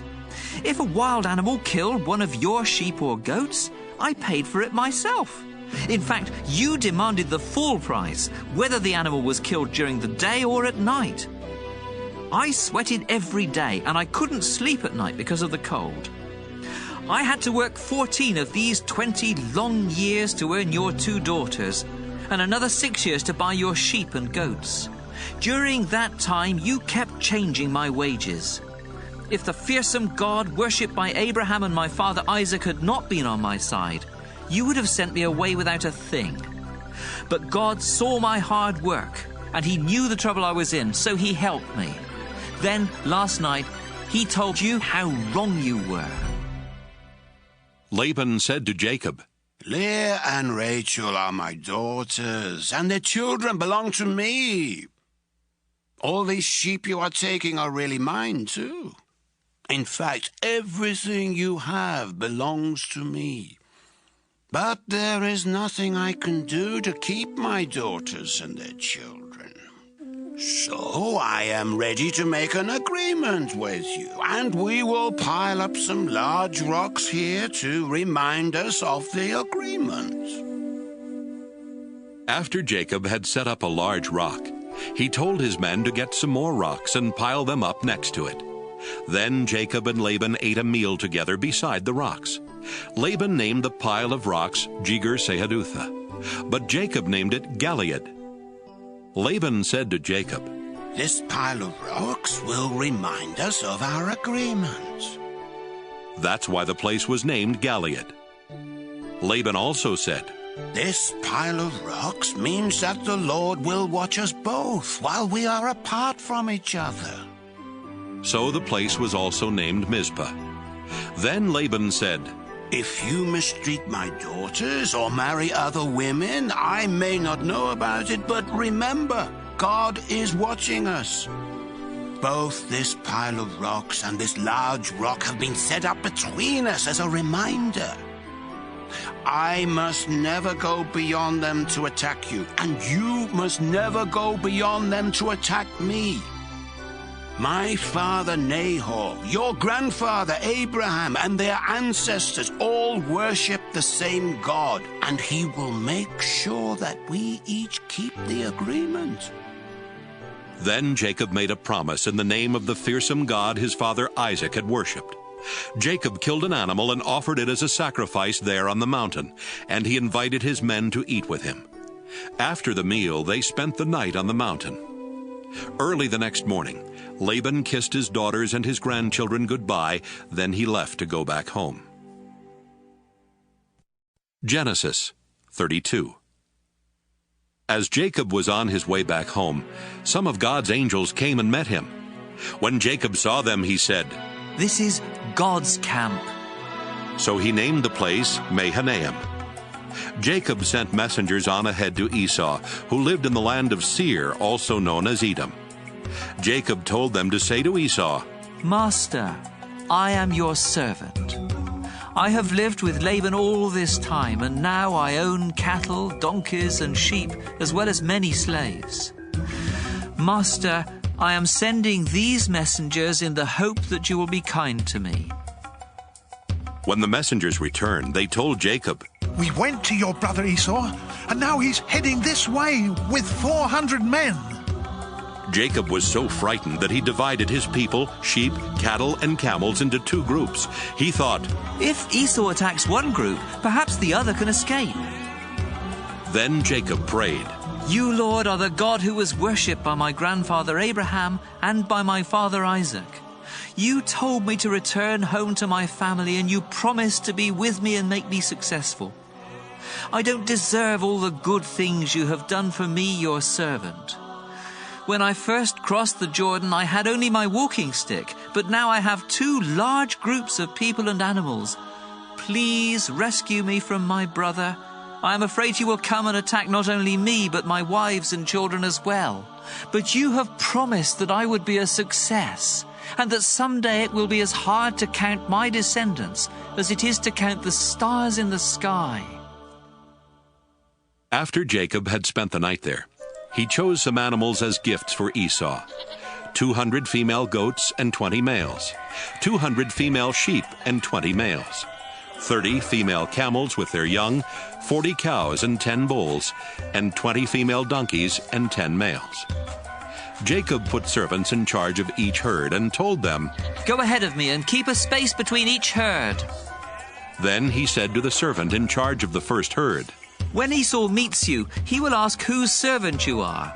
He will want to know where you are going and who owns those animals in front of you. So tell him, they belong to your servant Jacob, who is coming this way. He is sending them as a gift to his master Esau." Jacob also told the men in charge of the second and third herds and those who followed to say the same thing when they met Esau. And Jacob told them to be sure to say that he was right behind them. Jacob hoped the gifts would make Esau friendly, so Esau would be glad to see him when they met.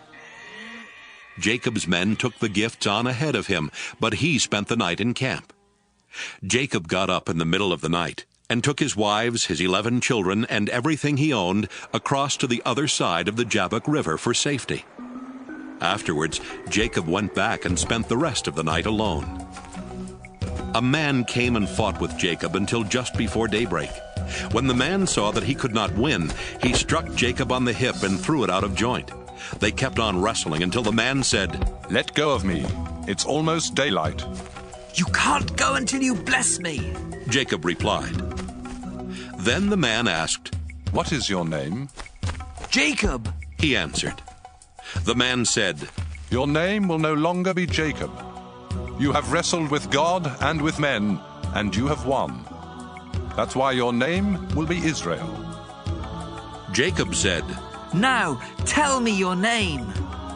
"Don't you know who I am?" he asked, and he blessed Jacob.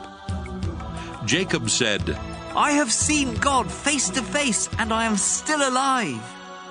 So he named the place Peniel.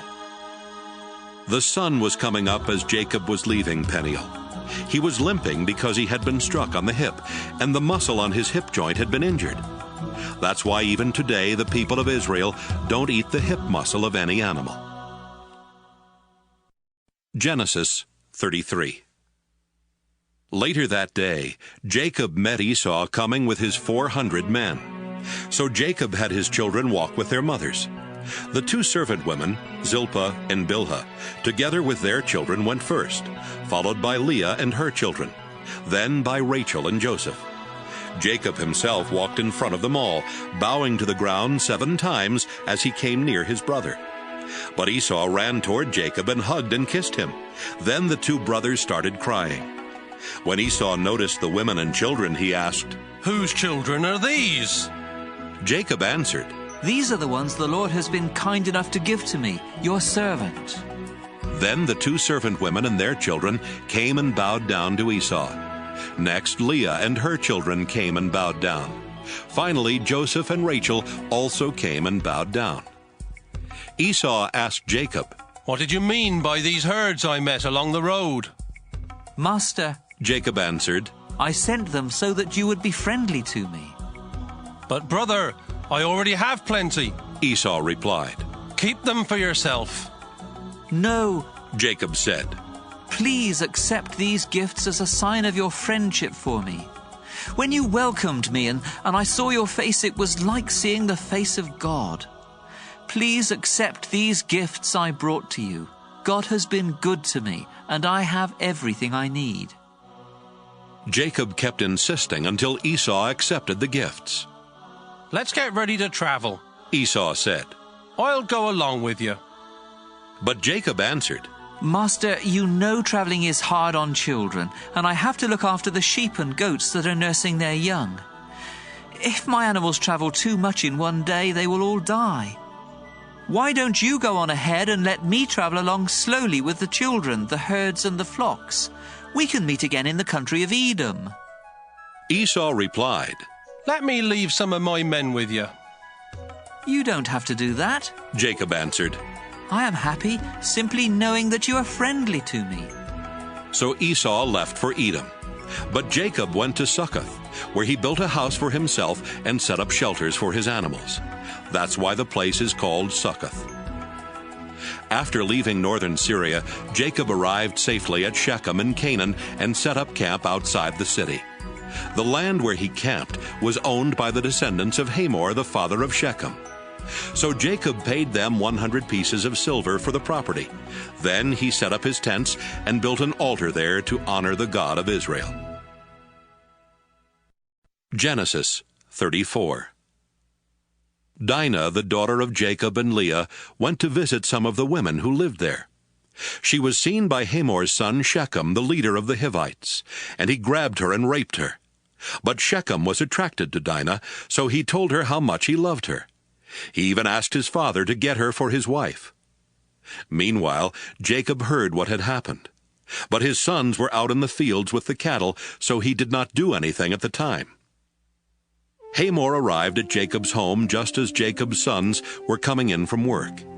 When they learned that their sister had been raped, they became furiously angry. Nothing is more disgraceful than rape, and it should not be tolerated in Israel. Hamor said to Jacob and his sons, "My son Shechem really loves Dinah. Please, let him marry her. Why don't you start letting your families marry into our families, and ours marry into yours? You can share this land with us. Move freely about until you find the property you want. Then buy it and settle down here." Shechem added, "Do this favor for me, and I'll give whatever you want. Ask anything, no matter how expensive. I'll do anything. Just let me marry Dinah." Jacob's sons wanted to get even with Shechem and his father because of what had happened to their sister. So they tricked them by saying, "You're not circumcised. It would be a disgrace for us to let you marry Dinah now. But we will let you marry her if you and the other men in your tribe get circumcised. Then your families can marry into ours, and ours can marry into yours, and we can live together like one nation. But if you don't agree to get circumcised, we'll take Dinah and leave this place." Hamor and Shechem liked what was said. Shechem was the most respected person in his family, and he was so in love with Dinah that he hurried off to get everything done.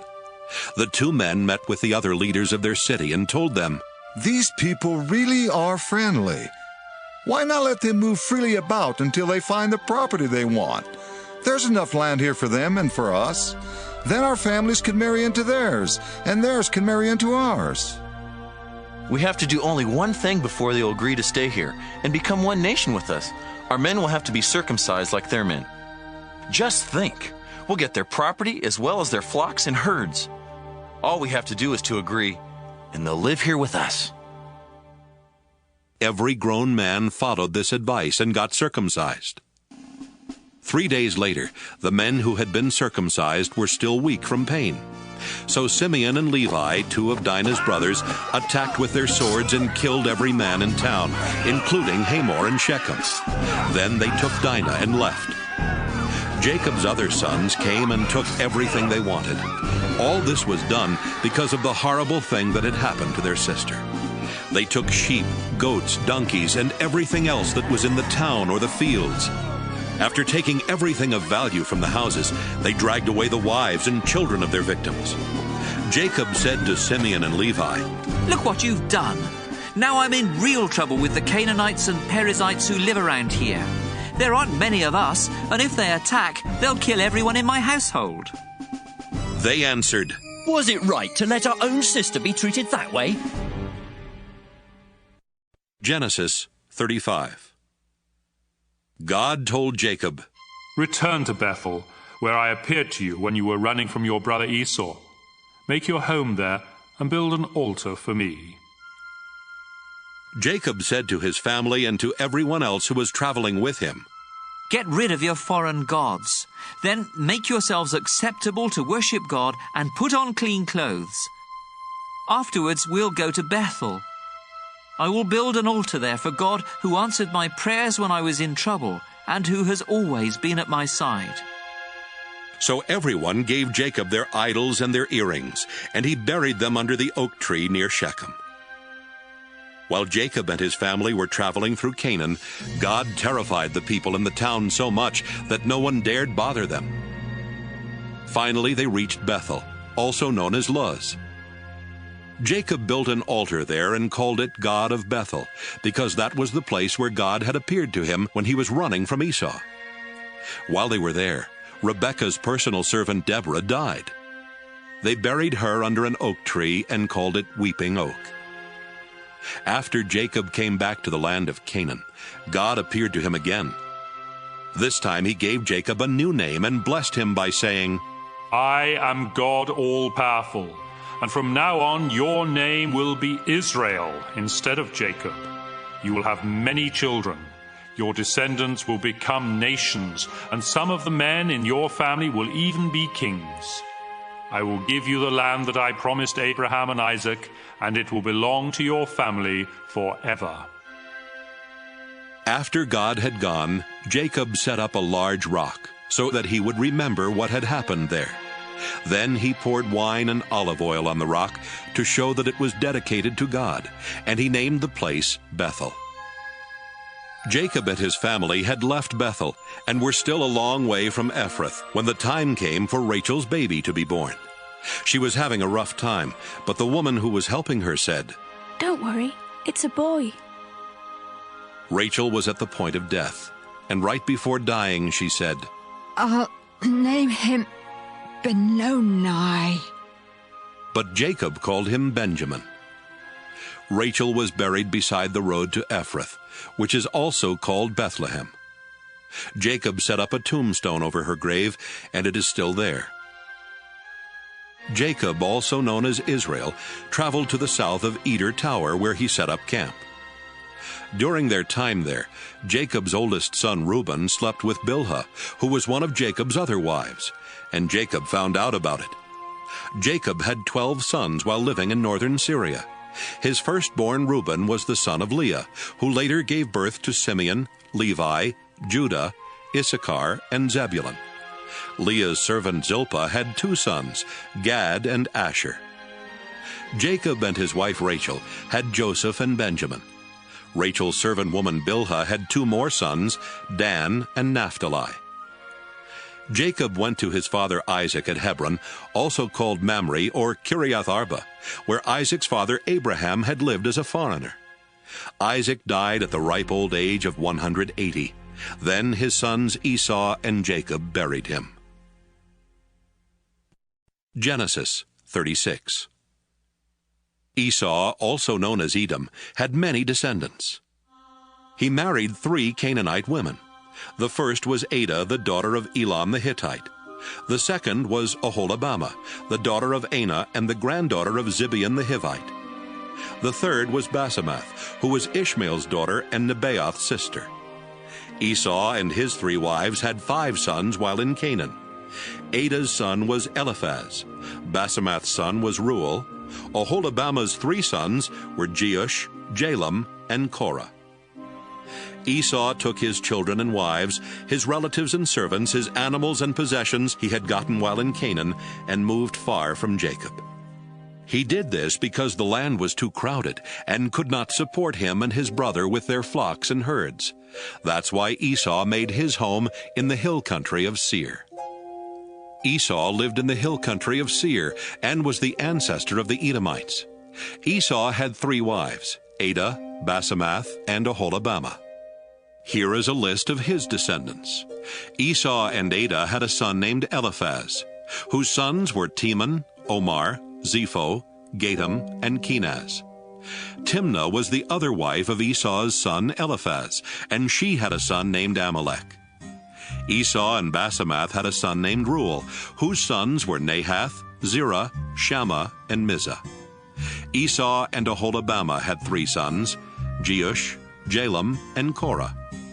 Esau and Adah's oldest son was Eliphaz, and the clans that descended from him were Teman, Omar, Zepho, Kenaz, Korah, Gatam, and Amalek. These and Esau's other descendants lived in the land of Edom.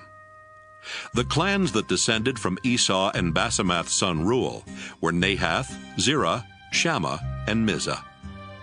The clans that descended from Esau and Oholibamah, the daughter of Anah, were Jeush, Jalam, and Korah. All of these clans descended from Esau, who was known as Edom. Seir was from the Horite tribe that lived in Edom before the time of Esau. The clans that had descended from him were Lotan, Shobal, Zibeon, Anah, Dishon, Ezer, and Dishan. Lotan's sons were Horai and Heman. His sister was Timnah. Shobal's sons were Alvan, Manahath, Ebal, Shepho, and Onam. Zibeon's sons were Ea and Anah, the same Anah who found an oasis in the desert while taking the donkeys of his father out to pasture. Anah's children were Dishon and Oholibamah. Dishon's sons were Hemdan, Eshban, Ithran, and Kiran. Ezer's sons were Bilhan, Zeavan, and Achan. Dishan's sons were Uz and Aaron. The clans of the Horites were Lotan, Shobal, Zibeon, Anah, Dishon, Ezer, and Dishan, and they lived in the land of Seir. Before there were kings in Israel, the following kings ruled Edom one after another: Bela, son of Beor, from Dinhabah; Jobab, son of Zerah, from Basra; Husham, from the land of Teman; Hadad, son of Bedad, from Avith.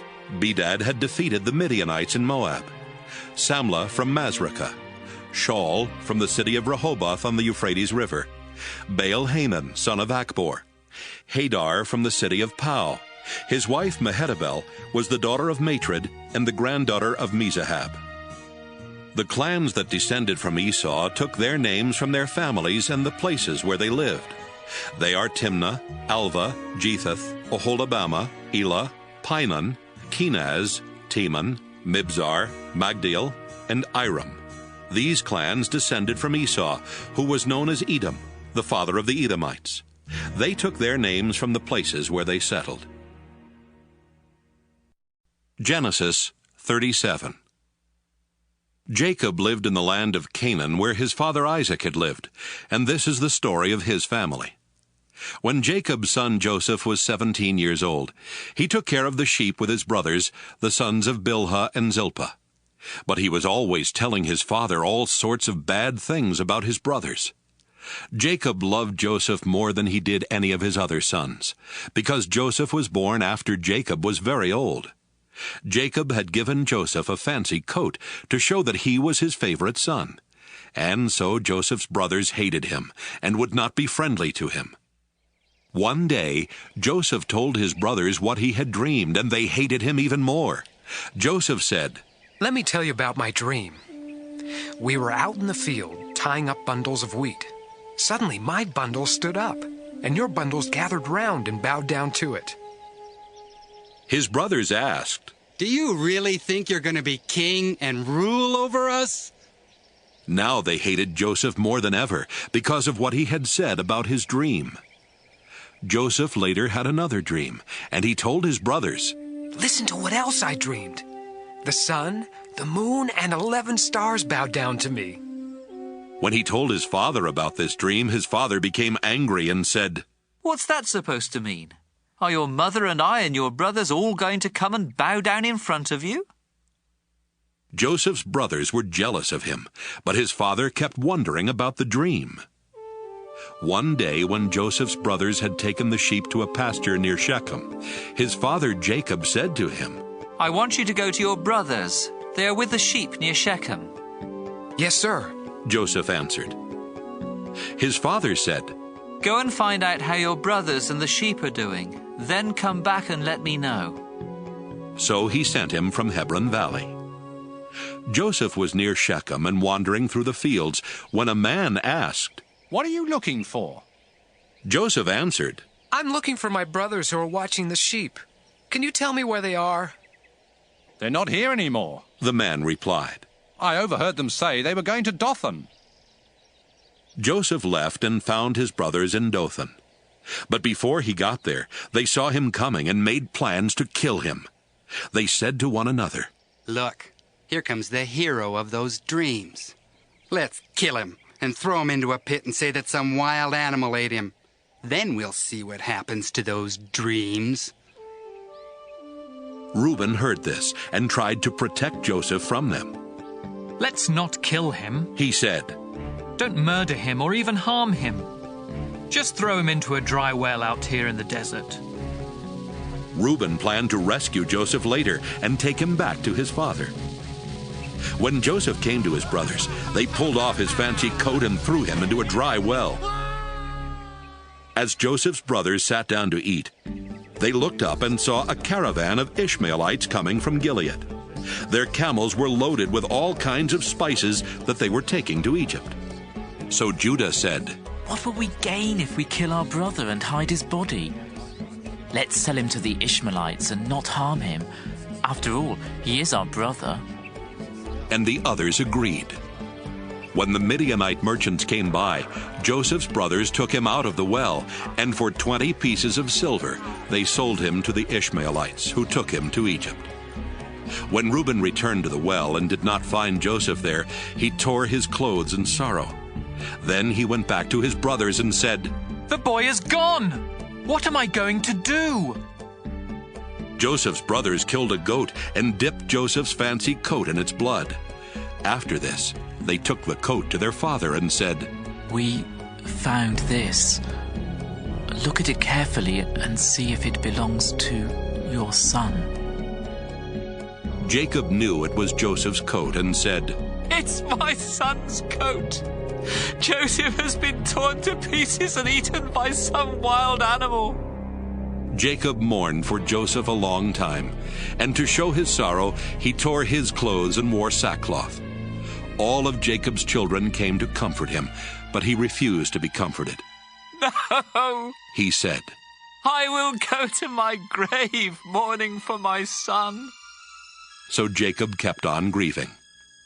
Meanwhile, the Midianites had sold Joseph in Egypt to a man named Potiphar, who was the king's official in charge of the palace guard. Genesis 38. About that time, Judah left his brothers in the hill country and went to live near his friend Hira in the town of Adullam. While there, he met the daughter of Shua, a Canaanite man. Judah married her, and they had 3 sons. He named the first one She named the next one Onan. The third one was born when Judah was in Chezib, and she named him Shelah. Later, Judah chose Tamar as a wife for his oldest son. But was very evil, and the Lord took his life. So Judah told Onan, It's your duty to marry Tamar and have a child for your brother. Onan knew the child would not be his, and when he had sex with Tamar, he made sure that she would not get pregnant. The Lord wasn't pleased with Onan and took his life too. Judah did not want the same thing to happen to his son Shelah, and he told Tamar, Go home to your father and live there as a widow until my son Shelah is grown. So Tamar went to live with her father. Some years later, Judah's wife died, and he mourned for her. He then went with his friend Hira to the town of Timnah, where his sheep were being sheared. Tamar found out that her father-in-law Judah was going to Timnah to shear his sheep. She also realized that Shelah was now a grown man, but she had not been allowed to marry him. So she decided to dress in something other than her widow's clothes and to cover her face with a veil. After this, she sat outside the town of Enaim on the road to Timnah.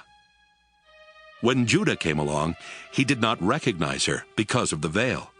He thought she was a prostitute and asked her to sleep with him. She asked, "What will you give me if I do?" "One of my young goats," he answered. "What will you give me to keep until you send the goat?" She asked. "What do you want?" he asked in return. "The ring on that cord around your neck," was her reply.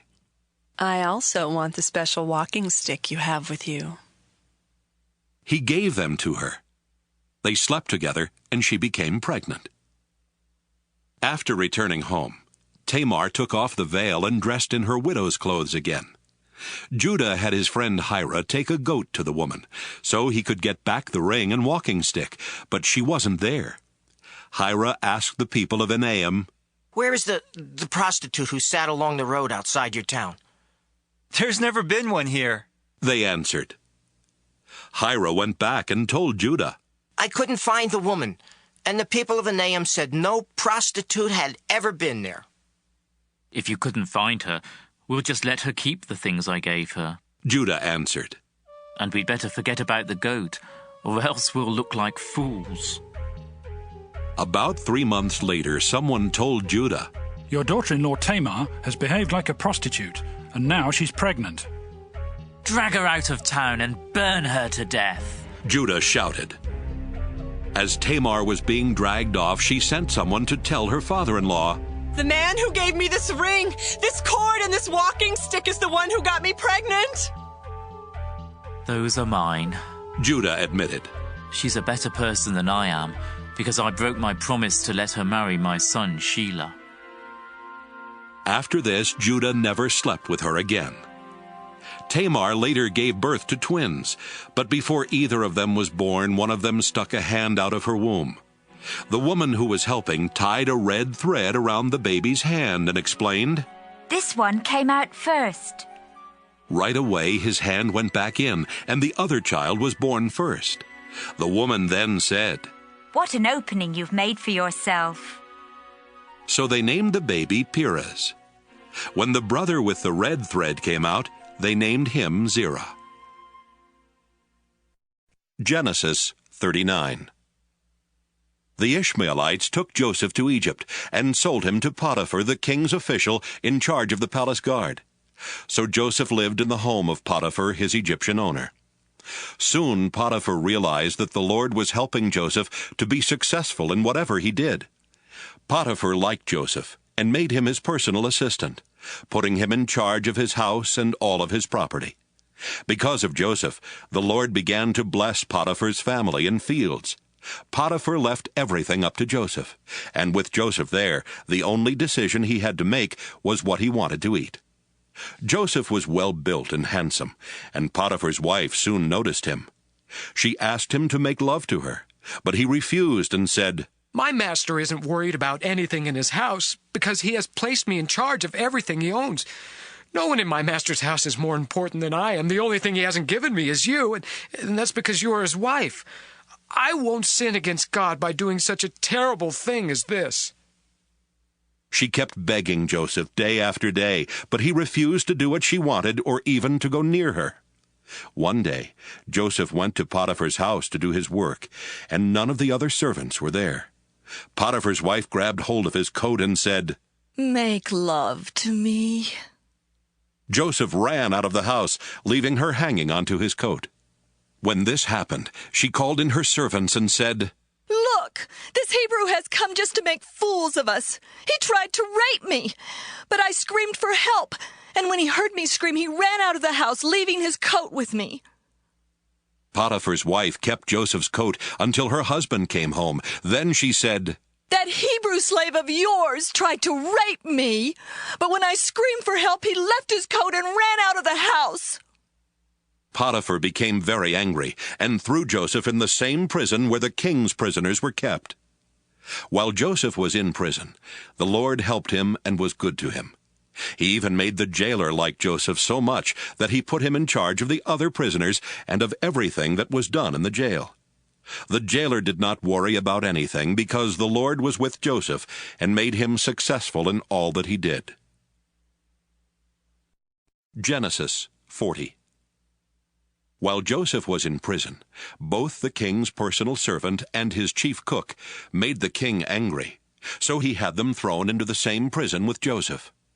They spent a long time in prison, and Potiphar, the official in charge of the palace guard, made Joseph their servant. One night, each of the two men had a dream, but their dreams had different meanings.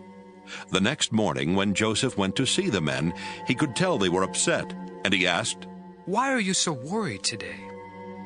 "We each had a dream last night," they answered, "and there's no one to tell us what they mean." Joseph replied, "Doesn't God know the meaning of dreams? Now, tell me what you dreamed." The king's personal servant told Joseph, "In my dream, I saw a vine with 3 branches. As soon as it budded, it blossomed, and its grapes became ripe. I held the king's cup and squeezed the grapes into it. Then I gave the cup to the king." Joseph said, "This is the meaning of your dream. The 3 branches stand for 3 days, and in 3 days the king will pardon you. He will make you his personal servant again, and you will serve him his wine just as you used to do. But when these good things happen, please don't forget to tell the king about me so I can get out of this place. I was kidnapped from the land of the Hebrews, and here in Egypt I haven't done anything to deserve being thrown in jail." When the chief cook saw that Joseph had given a good meaning to the dream, he told Joseph, "I also had a dream.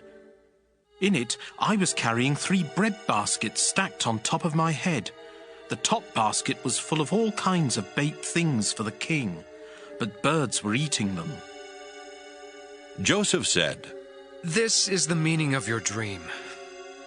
The 3 baskets are 3 days, and in 3 days the king will cut off your head.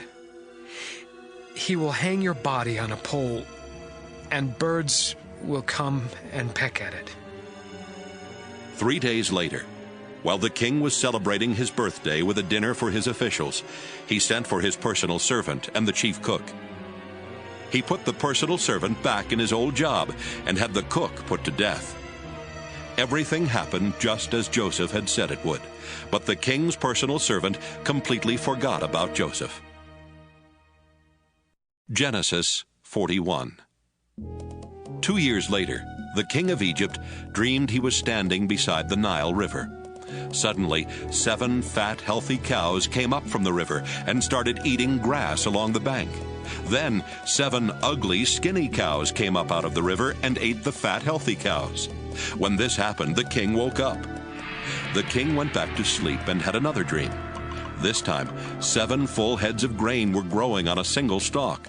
Later, 7 other heads of grain appeared, but they were thin and scorched by the east wind. The thin heads of grain swallowed the 7 full heads. Again the king woke up, and it had only been a dream. The next morning the king was upset, so he called in his magicians and wise men and told them what he had dreamed. None of them could tell him what the dreams meant. The king's personal servant said, "Now I remember what I was supposed to do. When you were angry with me and your chief cook, you threw us both in jail in the house of the captain of the guard.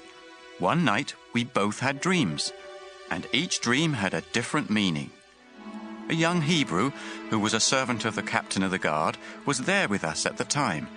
When we told him our dreams, he explained what each of them meant, and everything happened just as he said it would. I got my job back, and the cook was put to death."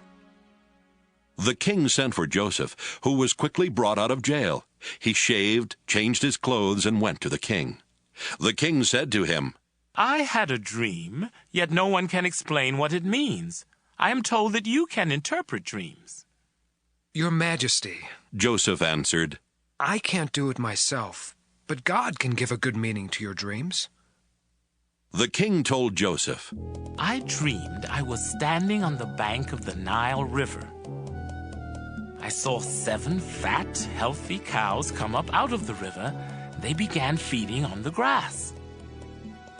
Next, 7 skinny, bony cows came up out of the river. I have never seen such terrible-looking cows anywhere in Egypt.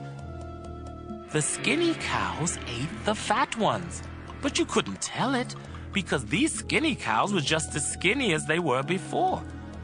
Right away, I woke up.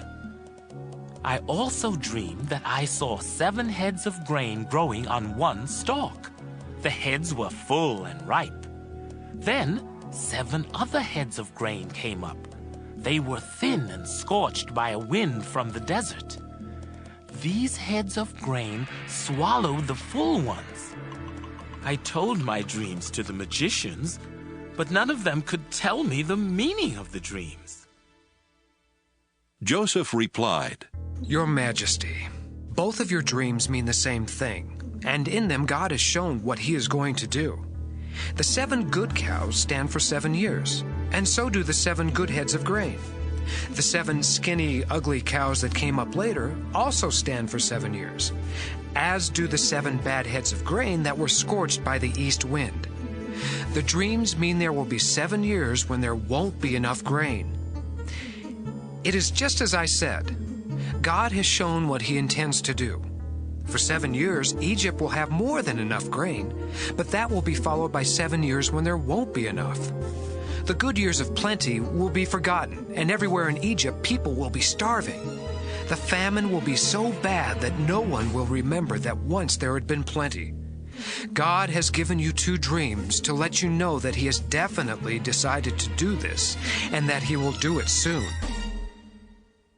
Your Majesty, you should find someone who is wise and will know what to do, so that you can put him in charge of all Egypt.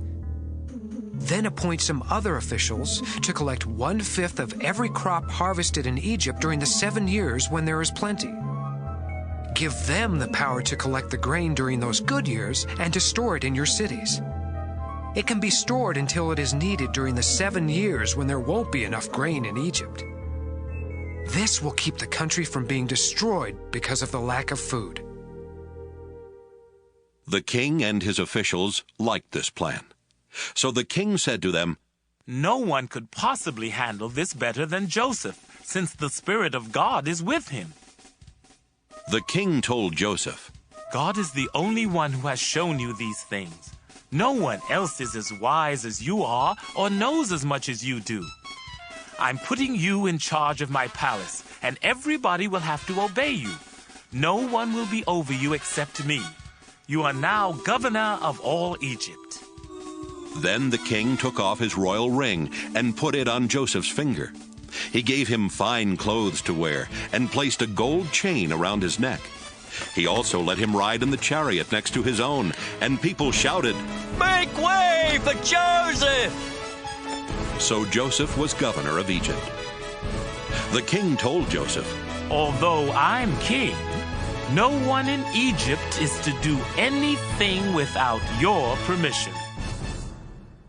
He gave Joseph the Egyptian name Zaphanath-Paneah, and he let him marry Asenath, the daughter of Potiphar, a priest in the city of Heliopolis. Joseph traveled all over Egypt. Joseph was 30 when the king made him governor, and he went everywhere for the king. For 7 years there were big harvests of grain. Joseph collected and stored up the extra grain in the cities of Egypt near the fields where it was harvested. In fact, there was so much grain that they stopped keeping record, because it was like counting the grains of sand along the beach. Joseph and his wife had 2 sons before the famine began. Their first son was named Manasseh, which means, God has let me forget all my troubles and my family back home. His second son was named Ephraim, which means, God has made me a success in the land where I suffered. Egypt's 7 years of plenty came to an end, and the 7 years of famine began, just as Joseph had said. There was not enough food in other countries, but all over Egypt there was plenty. When the famine finally struck Egypt, the people asked the king for food, but he said, Go to Joseph and do what he tells you to do. The famine became bad everywhere in Egypt, so Joseph opened the storehouses and sold the grain to the Egyptians. People from all over the world came to Egypt because the famine was severe in their countries. Genesis 42. When Jacob found out there was grain in Egypt, he said to his sons, "Why are you just sitting here, staring at one another? I have heard there is grain in Egypt. Now go down and buy some, so we won't starve to death." 10 of Joseph's brothers went to Egypt to buy grain. But Jacob did not send Joseph's younger brother Benjamin with them.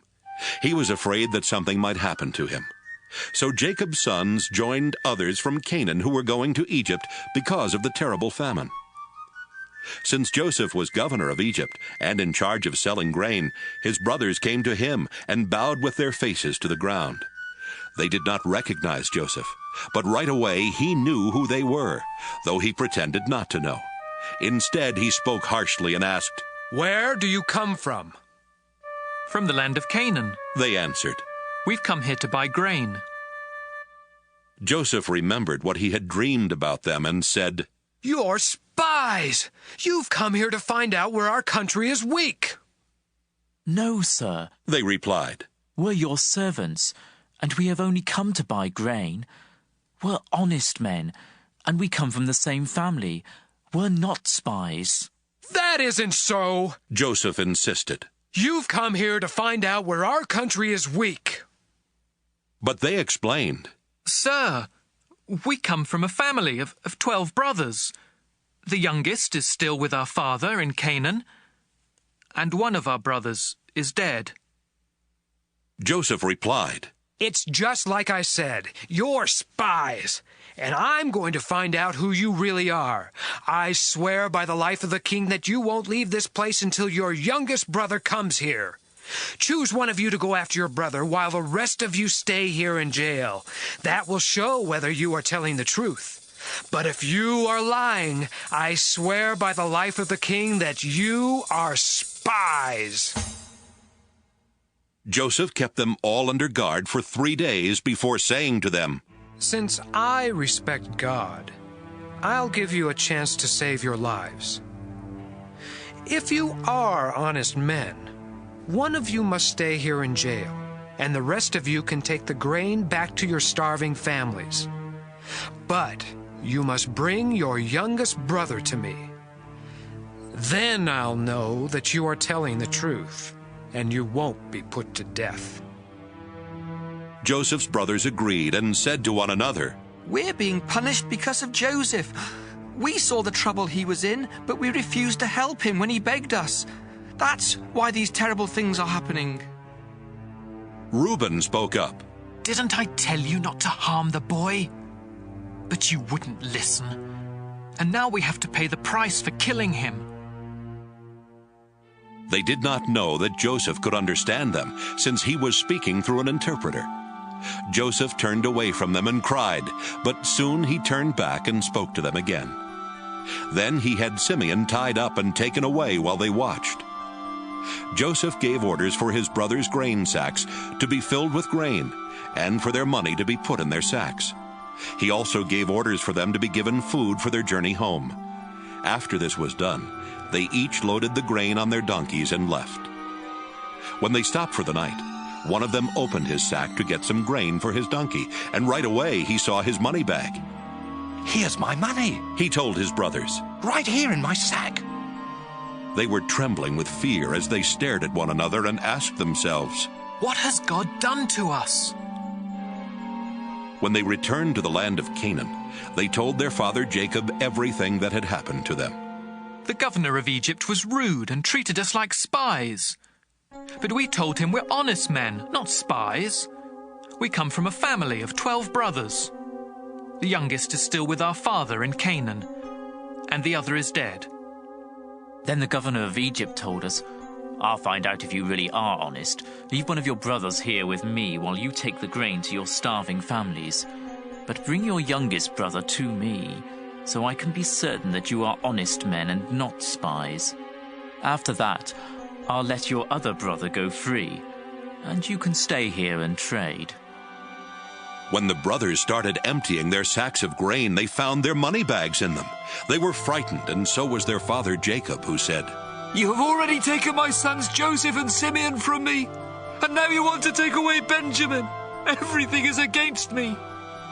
Reuben spoke up. Father, if I don't bring Benjamin back, you can kill both of my sons. Trust me with him, and I will bring him back. But Jacob said, I won't let my son Benjamin go down to Egypt with the rest of you. His brother is already dead, and he is the only son I have left. I am an old man, and if anything happens to him on the way, I'll die from sorrow, and all of you will be to blame. Genesis 43. The famine in Canaan got worse, until finally Jacob's family had eaten all the grain they had bought in Egypt. So Jacob said to his sons, Go back and buy some more grain. Judah replied, The governor strictly warned us that we would not be allowed to see him unless we brought our youngest brother with us. If you let us take Benjamin along, we will go and buy grain, but we won't go without him. Jacob asked, Why did you cause me so much trouble by telling the governor you had another brother? They answered, He asked a lot of questions about us and our family. He wanted to know if you were still alive and if we had any more brothers. All we could do was answer his questions. How could we know he would tell us to bring along our brother? Then Judah said to his father, Let Benjamin go with me, and we will leave right away, so that none of us will starve to death. I promise to bring him back safely, and if I don't, you can blame me as long as I live. If we had not wasted all this time, we could already have been there and back twice. Their father said, If Benjamin must go with you, take the governor a gift of some of the best things from our own country, such as perfume, honey, spices, pistachio nuts and almonds. Also, take along twice the amount of money for the grain, because there must have been some mistake when the money was put back in your sacks. Take Benjamin with you and leave right away. When you go in to see the governor, I pray that God all-powerful will be good to you, and that the governor will let your other brother and Benjamin come back home with you. If I must lose my children, I suppose I must. The brothers took the gifts, twice the amount of money, and Benjamin. Then they hurried off to Egypt. When they stood in front of Joseph, he saw Benjamin and told the servant in charge of his house, Take these men to my house. Slaughter an animal and cook it so they can eat with me at noon. The servant did as he was told and took the brothers to Joseph's house. But on the way they got worried and started thinking, We are being taken there because of the money that was put back in our sacks last time. He will arrest us, make us his slaves, and take our donkeys. So when they arrived at Joseph's house, they said to the servant in charge, Sir, we came to Egypt once before to buy grain. But when we stopped for the night, we each found in our grain sacks the exact amount we had paid. We have brought that money back, together with enough money to buy more grain. We don't know who put the money in our sacks. It's all right, the servant replied. Don't worry. The God you and your father worship must have put the money there, because I received your payment in full. Then he brought Simeon out to them. The servant took them into Joseph's house and gave them water to wash their feet. He also tended their donkeys. The brothers got their gifts ready to give to Joseph at noon, since they had heard they were going to eat there. When Joseph came home, they gave him the gifts they had brought, and they bowed down to him. After Joseph had asked how they were, he said, What about your elderly father? Is he still alive? They answered, Your servant, our father, is still alive and well. And again they bowed down to Joseph. When Joseph looked around and saw his brother Benjamin, he said, This must be your youngest brother, the one you told me about. God bless you, my son. Right away he rushed off to his room and cried because of his love for Benjamin. After washing his face and returning, he was able to control himself and said, Serve the meal. Joseph was served at a table by himself, and his brothers were served at another. The Egyptians sat at yet another table, because Egyptians felt it was disgusting to eat with Hebrews.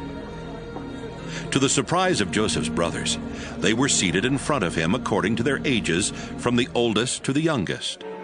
They were served food from Joseph's table, and Benjamin was given 5 times as much as each of the others. So Joseph's brothers drank with him and had a good time. Genesis 44. Later, Joseph told the servant in charge of his house, "Fill the men's grain sacks with as much as they can hold, and put their money in the sacks. Also, put my silver cup in the sack of the youngest brother." The servant did as he was told. Early the next morning, the men were sent on their way with their donkeys. But they had not gone far from the city when Joseph told the servant, "Go after those men. When you catch them, say, 'My master has been good to you, so why have you stolen his silver cup? Not only does he drink from his cup, but he also uses it to learn about the future. You have done a terrible thing.'" When the servant caught up with them, he said exactly what Joseph had told him to say. But they replied, "Sir, why do you say such things? We would never do anything like that." We even returned the money we found in our grain sacks when we got back to Canaan. So why would we want to steal any silver or gold from your master's house? If you find that one of us has the cup, then kill him, and the rest of us will become your slaves." "Good," the man replied. "I'll do what you have said, but only the one who has the cup will become my slave. The rest of you can go free." Each of the brothers quickly put his sack on the ground and opened it. Joseph's servant started searching the sacks, beginning with the one that belonged to the oldest brother. When he came to Benjamin's sack, he found the cup. This upset the brothers so much that they began tearing their clothes in sorrow. Then they loaded their donkeys and returned to the city. When Judah and his brothers got there, Joseph was still at home. So they bowed down to Joseph, who asked them, "What have you done? Didn't you know I could find out?" "Sir, what can we say?" Judah replied. "How can we prove we are innocent? God has shown that we are guilty, and now all of us are your slaves, especially the one who had the cup." Joseph told them, "I would never punish all of you. Only the one who was caught with the cup will become my slave. The rest of you are free to go home to your father." Judah went over to Joseph and said, "Sir, you have as much power as the king himself, and I am only your slave. Please don't get angry if I speak. You asked us if our father was still alive and if we had any more brothers. So we told you, our father is a very old man. In fact, he was already old when Benjamin was born. Benjamin's brother is dead. Now Benjamin is the only one of the 2 brothers who is still alive, and our father loves him very much.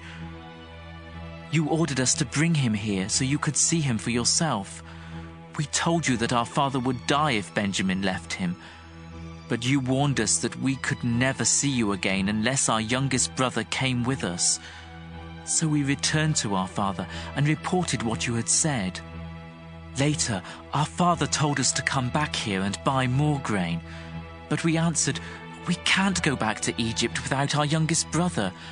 We will never be let in to see the governor unless he is with us.' Sir, our father then reminded us that his favorite wife had given birth to 2 sons. One of them was already missing and had not been seen for a long time. My father thinks the boy was torn to pieces by some wild animal, and he said, 'I am an old man.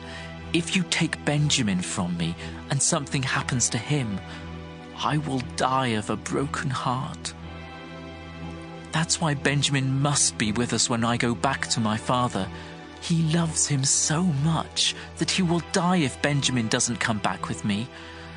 I promised my father that I would bring him safely home. If I don't, I told my father he could blame me the rest of my life. Sir, I am your slave. Please let me stay here in place of Benjamin, and let him return home with his brothers. How can I face my father if Benjamin isn't with me?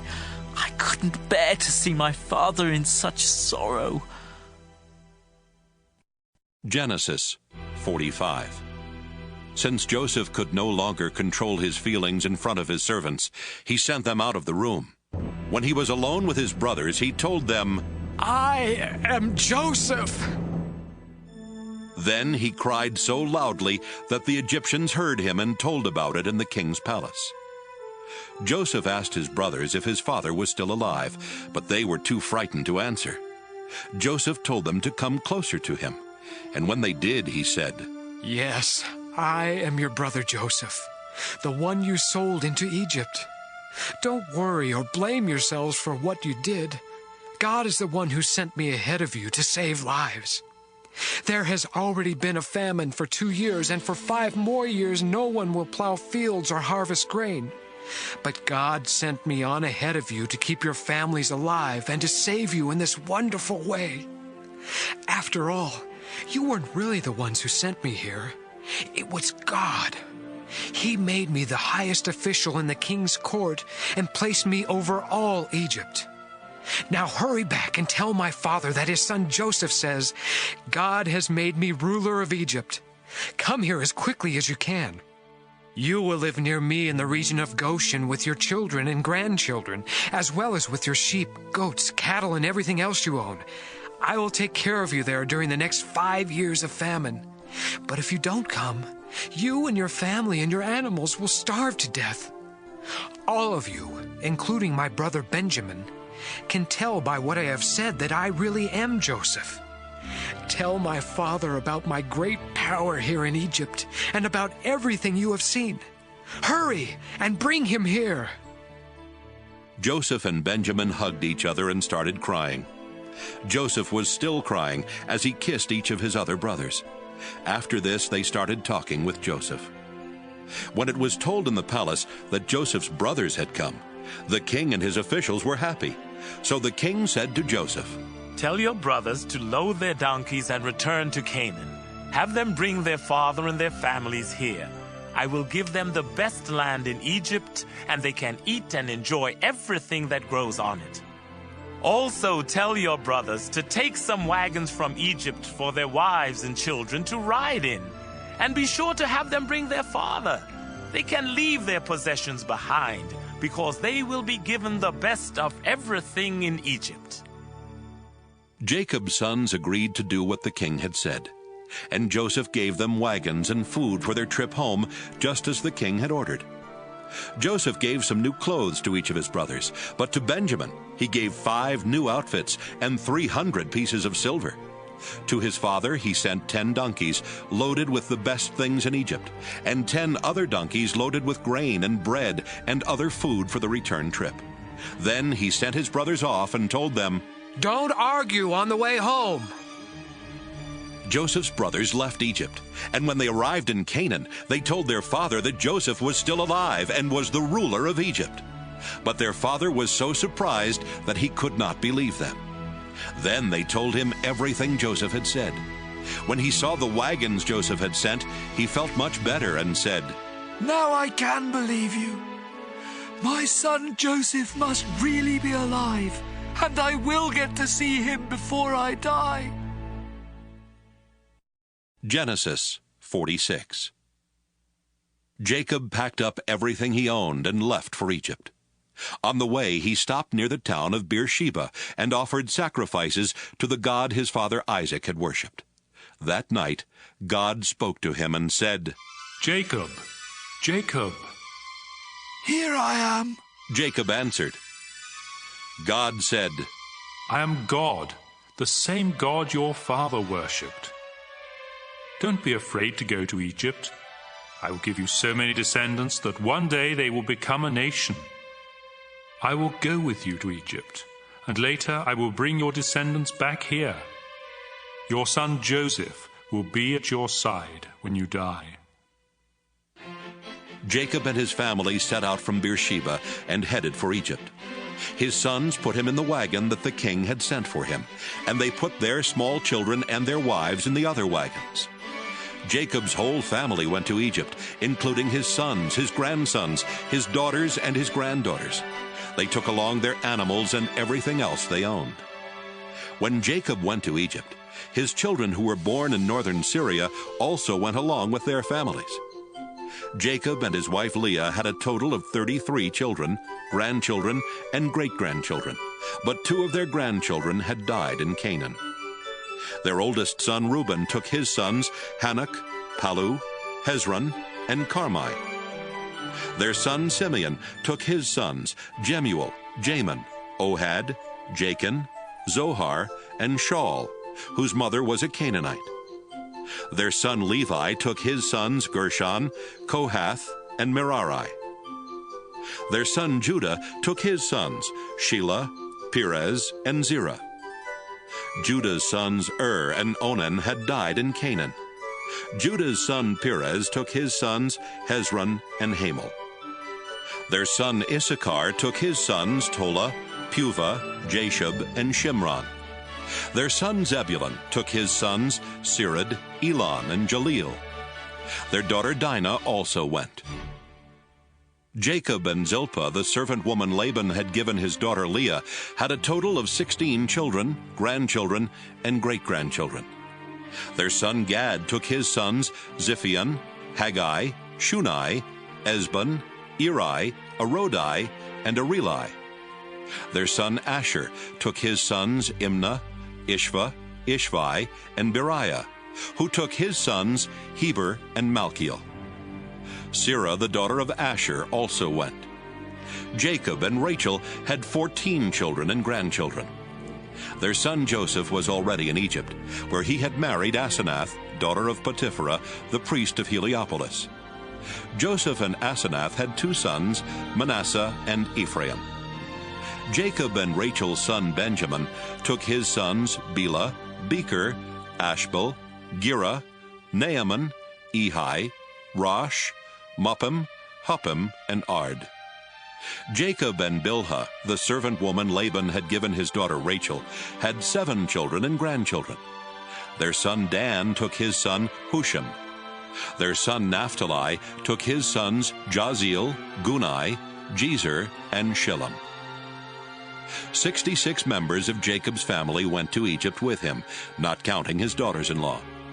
Jacob's 2 grandsons who were born there made it a total of 70 members of Jacob's family in Egypt. Jacob had sent his son Judah ahead of him to ask Joseph to meet them in Goshen. So Joseph got in his chariot and went to meet his father. When they met, Joseph hugged his father around the neck and cried for a long time. Jacob said to Joseph, "Now that I have seen you and know you are still alive, I am ready to die." Then Joseph said to his brothers and to everyone who had come with them, "I must go and tell the king that you have arrived from Canaan. I will tell him that you are shepherds and that you have brought your sheep, goats, cattle, and everything else you own. The king will call you in and ask you what you do for a living. When he does, be sure to say, 'We are shepherds. Our families have always raised sheep.' If you tell him this, he will let you settle in the region of Goshen." Joseph wanted them to say this to the king because the Egyptians did not like to be around anyone who raised sheep. Genesis 47. Joseph took his 5 brothers to the king and told him, "My father and my brothers have come from Canaan. They have brought their sheep, goats, cattle, and everything else they own to the region of Goshen." Then he introduced his brothers to the king, who asked them, "What do you do for a living?" "Sir, we are shepherds," was their answer. "Our families have always raised sheep. But in our country, all the pastures are dried up, and our sheep have no grass to eat. So we, your servants, have come here. Please, let us live in the region of Goshen." The king said to Joseph, "It's good that your father and brothers have arrived. I will let them live anywhere they choose in the land of Egypt, but I suggest that they settle in Goshen, the best part of our land. I would also like for your finest shepherds to watch after my own sheep and goats." Then Joseph brought his father Jacob and introduced him to the king. Jacob gave the king his blessing, and the king asked him, How old are you? Jacob answered, I have lived only 130 years, and I have had to move from place to place. My parents and my grandparents also had to move from place to place, but they lived much longer, and their life was not as hard as mine. Then Jacob gave the king his blessing once again and left. Joseph obeyed the king's orders and gave his father and brothers some of the best land in Egypt near the city of Ramesses. Joseph also provided food for their families. The famine was bad everywhere in Egypt and Canaan, and the people were suffering terribly. So Joseph sold them the grain that had been stored up, and he put the money in the king's treasury. But when everyone had run out of money, the Egyptians came to Joseph and demanded, Give us more grain! If you don't, we'll soon be dead, because our money's all gone! If you don't have any money, Joseph answered, give me your animals, and I'll let you have some grain. From then on, they brought him their horses and donkeys and their sheep and goats in exchange for grain. Within a year, Joseph had collected every animal in Egypt. Then the people came to him and said, Sir, there's no way we can hide the truth from you. We are broke, and we don't have any more animals. We have nothing left except ourselves and our land. Don't let us starve and our land be ruined. If you'll give us grain to eat and seed to plant, we'll sell ourselves and our land to the king. We'll become his slaves. The famine became so severe that Joseph finally bought every piece of land in Egypt for the king and made everyone the king's slaves, except the priests. The king gave the priests a regular food allowance, so they did not have to sell their land. Then Joseph said to the people, You and your land now belong to the king. I am giving you seed to plant, but 1/5 of your crops must go to the king.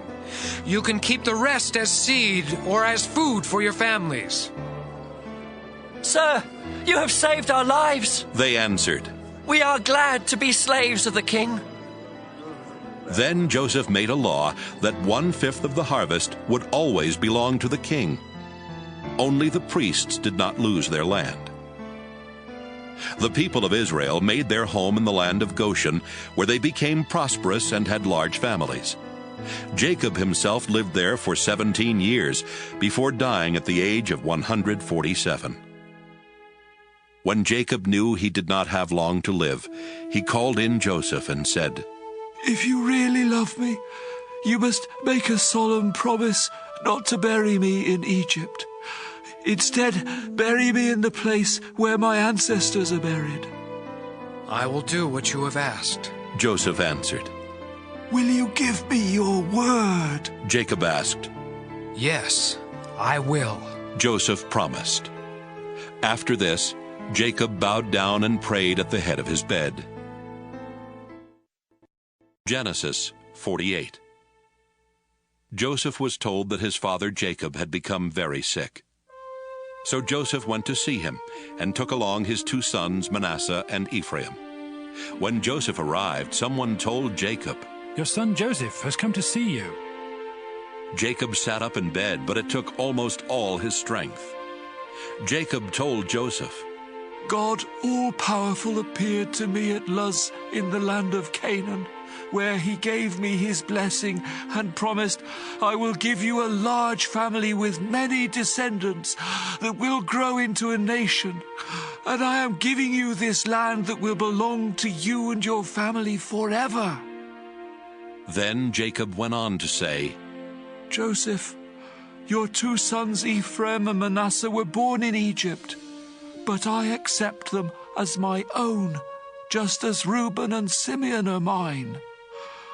Any children you have later will be considered yours, but their inheritance will come from Ephraim and Manasseh. Unfortunately, your mother Rachel died in Canaan after we had left northern Syria and before we reached Bethlehem, and I had to bury her along the way. Jacob was very old and almost blind. He did not recognize the 2 boys, and so he asked Joseph, Who are these boys? Joseph answered, They are my sons. God has given them to me here in Egypt. Bring them to me, Jacob said. I want to give them my blessing. Joseph brought the boys to him, and he hugged and kissed them. Jacob turned to Joseph and told him, For many years I thought you were dead, and that I would never see you again. But now God has even let me live to see your children. Then Joseph made his sons move away from Jacob's knees, and Joseph bowed down in front of him with his face to the ground.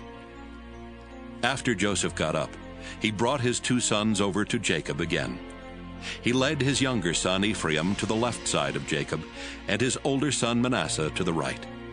But before Jacob gave them his blessing, he crossed his arms, putting his right hand on the head of Ephraim and his left hand on the head of Manasseh. Then he gave Joseph his blessing and said, My grandfather Abraham and my father Isaac worshipped the Lord God. He has been with me all my life, and his angel has kept me safe. Now I pray that he will bless these boys, and that my name and the names of Abraham and Isaac will live on because of him. I ask God to give them many children and many descendants as well. Joseph did not like it when he saw his father place his right hand on the head of the younger son. So he tried to move his father's right hand from Ephraim's head and place it on Manasseh. Joseph said, Father, you have made a mistake. This is the older boy. Put your right hand on him. But his father said, Son, I know what I am doing. It's true that Manasseh's family will someday become a great nation, but Ephraim will be even greater than Manasseh, because his descendants will become many great nations. Jacob told him that in the future the people of Israel would ask God's blessings on one another by saying, I pray for God to bless you as much as he blessed Ephraim and Manasseh. Jacob put Ephraim's name first to show that he would be greater than Manasseh. After that, Jacob said, Joseph, you can see that I won't live much longer, but God will be with you and will lead you back to the land he promised our family long ago. Meanwhile, I'm giving you the hillside I captured from the Amorites. Genesis 49. Jacob called his sons together and said, My sons, I am Jacob, your father Israel. Come, gather around as I tell your future. Reuben, you are my oldest, born at the peak of my powers. You were an honored leader, uncontrollable as a flood. You slept with my wife and disgraced my bed, so you no longer deserve the place of honor. Simeon and Levi, you are brothers, each a gruesome sword. I never want to take part in your plans or deeds. You slaughtered people in your anger, and you crippled cattle for no reason. Now I place a curse on you because of your fierce anger. Your descendants will be scattered among the tribes of Israel. Judah, you will be praised by your brothers. They will bow down to you as you defeat your enemies. My son, you are a lion ready to eat your victim. You are terribly fierce. No one will bother you. You will have power and rule until nations obey you and come bringing gifts. You will tie your donkey to a choice grapevine and wash your clothes in wine from those grapes. Your eyes are darker than wine, your teeth whiter than milk. Zebulun, you will settle along the seashore and provide safe harbors as far north as Sidon. Issachar, you are a strong donkey resting in the meadows. You found them so pleasant that you worked too hard and became a slave. Dan, you are the tribe that will bring justice to Israel. You are a snake that bites the heel of a horse, making its rider fall.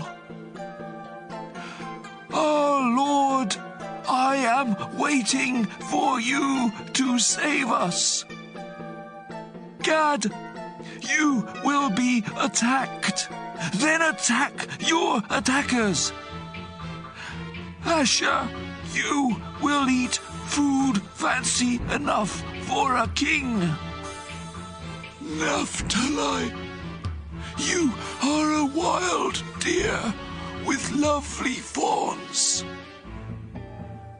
Joseph, you are a fruitful vine growing near a stream and climbing a wall.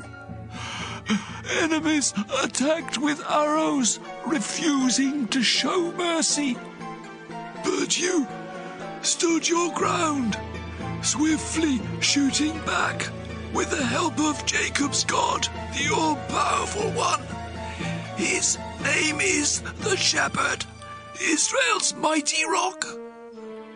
Your help came from the God your father worshipped, from God all-powerful.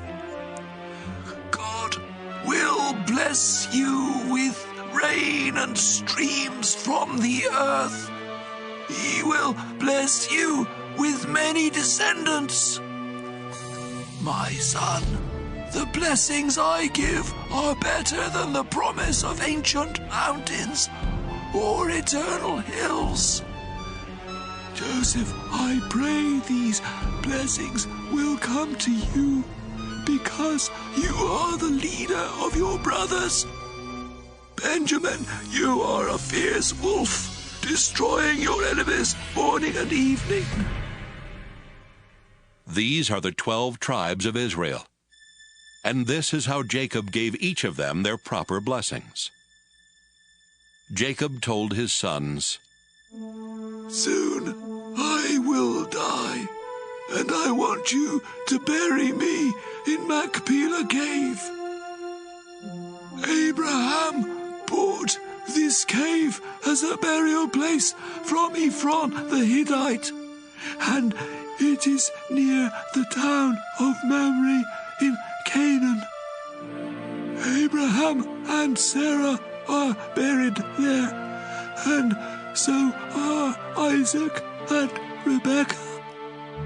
I buried Leah there too. Both the cave and the land that goes with it were bought from the Hittites. When Jacob had finished giving these instructions to his sons, he lay down on his bed and died. Genesis 50. Joseph started crying, then leaned over to hug and kiss his father. Joseph gave orders for Jacob's body to be embalmed, and it took the usual 40 days. The Egyptians mourned 70 days for Jacob. When the time of mourning was over, Joseph said to the Egyptian leaders, If you consider me your friend, please speak to the king for me. Just before my father died, he made me promise to bury him in his burial cave in Canaan. If the king will give me permission to go, I will come back here. The king answered, Go to Canaan and keep your promise to your father. When Joseph left Goshen with his brothers, his relatives, and his father's relatives to bury Jacob, many of the king's highest officials and even his military chariots and cavalry went along. The Israelites left behind only their children, their cattle, and their sheep and goats. After crossing the Jordan River and reaching Atad's threshing place, Joseph had everyone mourn and weep 7 days for his father. The Canaanites saw this and said, The Egyptians are in great sorrow. Then they named the place Egypt in sorrow. So Jacob's sons did just as their father had instructed. They took him to Canaan and buried him in Machpelah cave, the burial place Abraham had bought from Ephraim the Hittite. After the funeral, Joseph, his brothers, and everyone else returned to Egypt. After Jacob died, Joseph's brothers said to each other, What if Joseph still hates us and wants to get even with us for all the cruel things we did to him? So they sent this message to Joseph. Before our father died, he told us, You did some cruel and terrible things to Joseph, but you must ask him to forgive you. Now we ask you to please forgive the terrible things we did. After all, we served the same God that your father worshipped. When Joseph heard this, he started crying. Right then, Joseph's brothers came and bowed down to the ground in front of him and said, We are your slaves. But Joseph told them, Don't be afraid.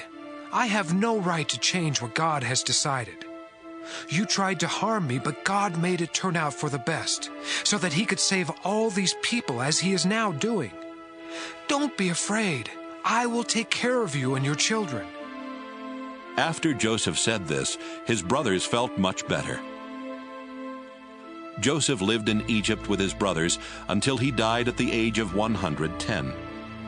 Joseph lived long enough to see Ephraim's children and grandchildren. He also lived to see the children of Manasseh's son Machir, and he welcomed them into his family.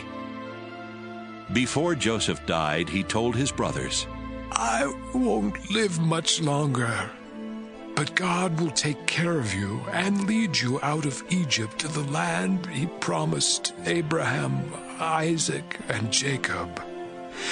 Now, promise me that you will take my body with you when God leads you to that land. So Joseph died in Egypt at the age of 110. His body was embalmed and put in a coffin.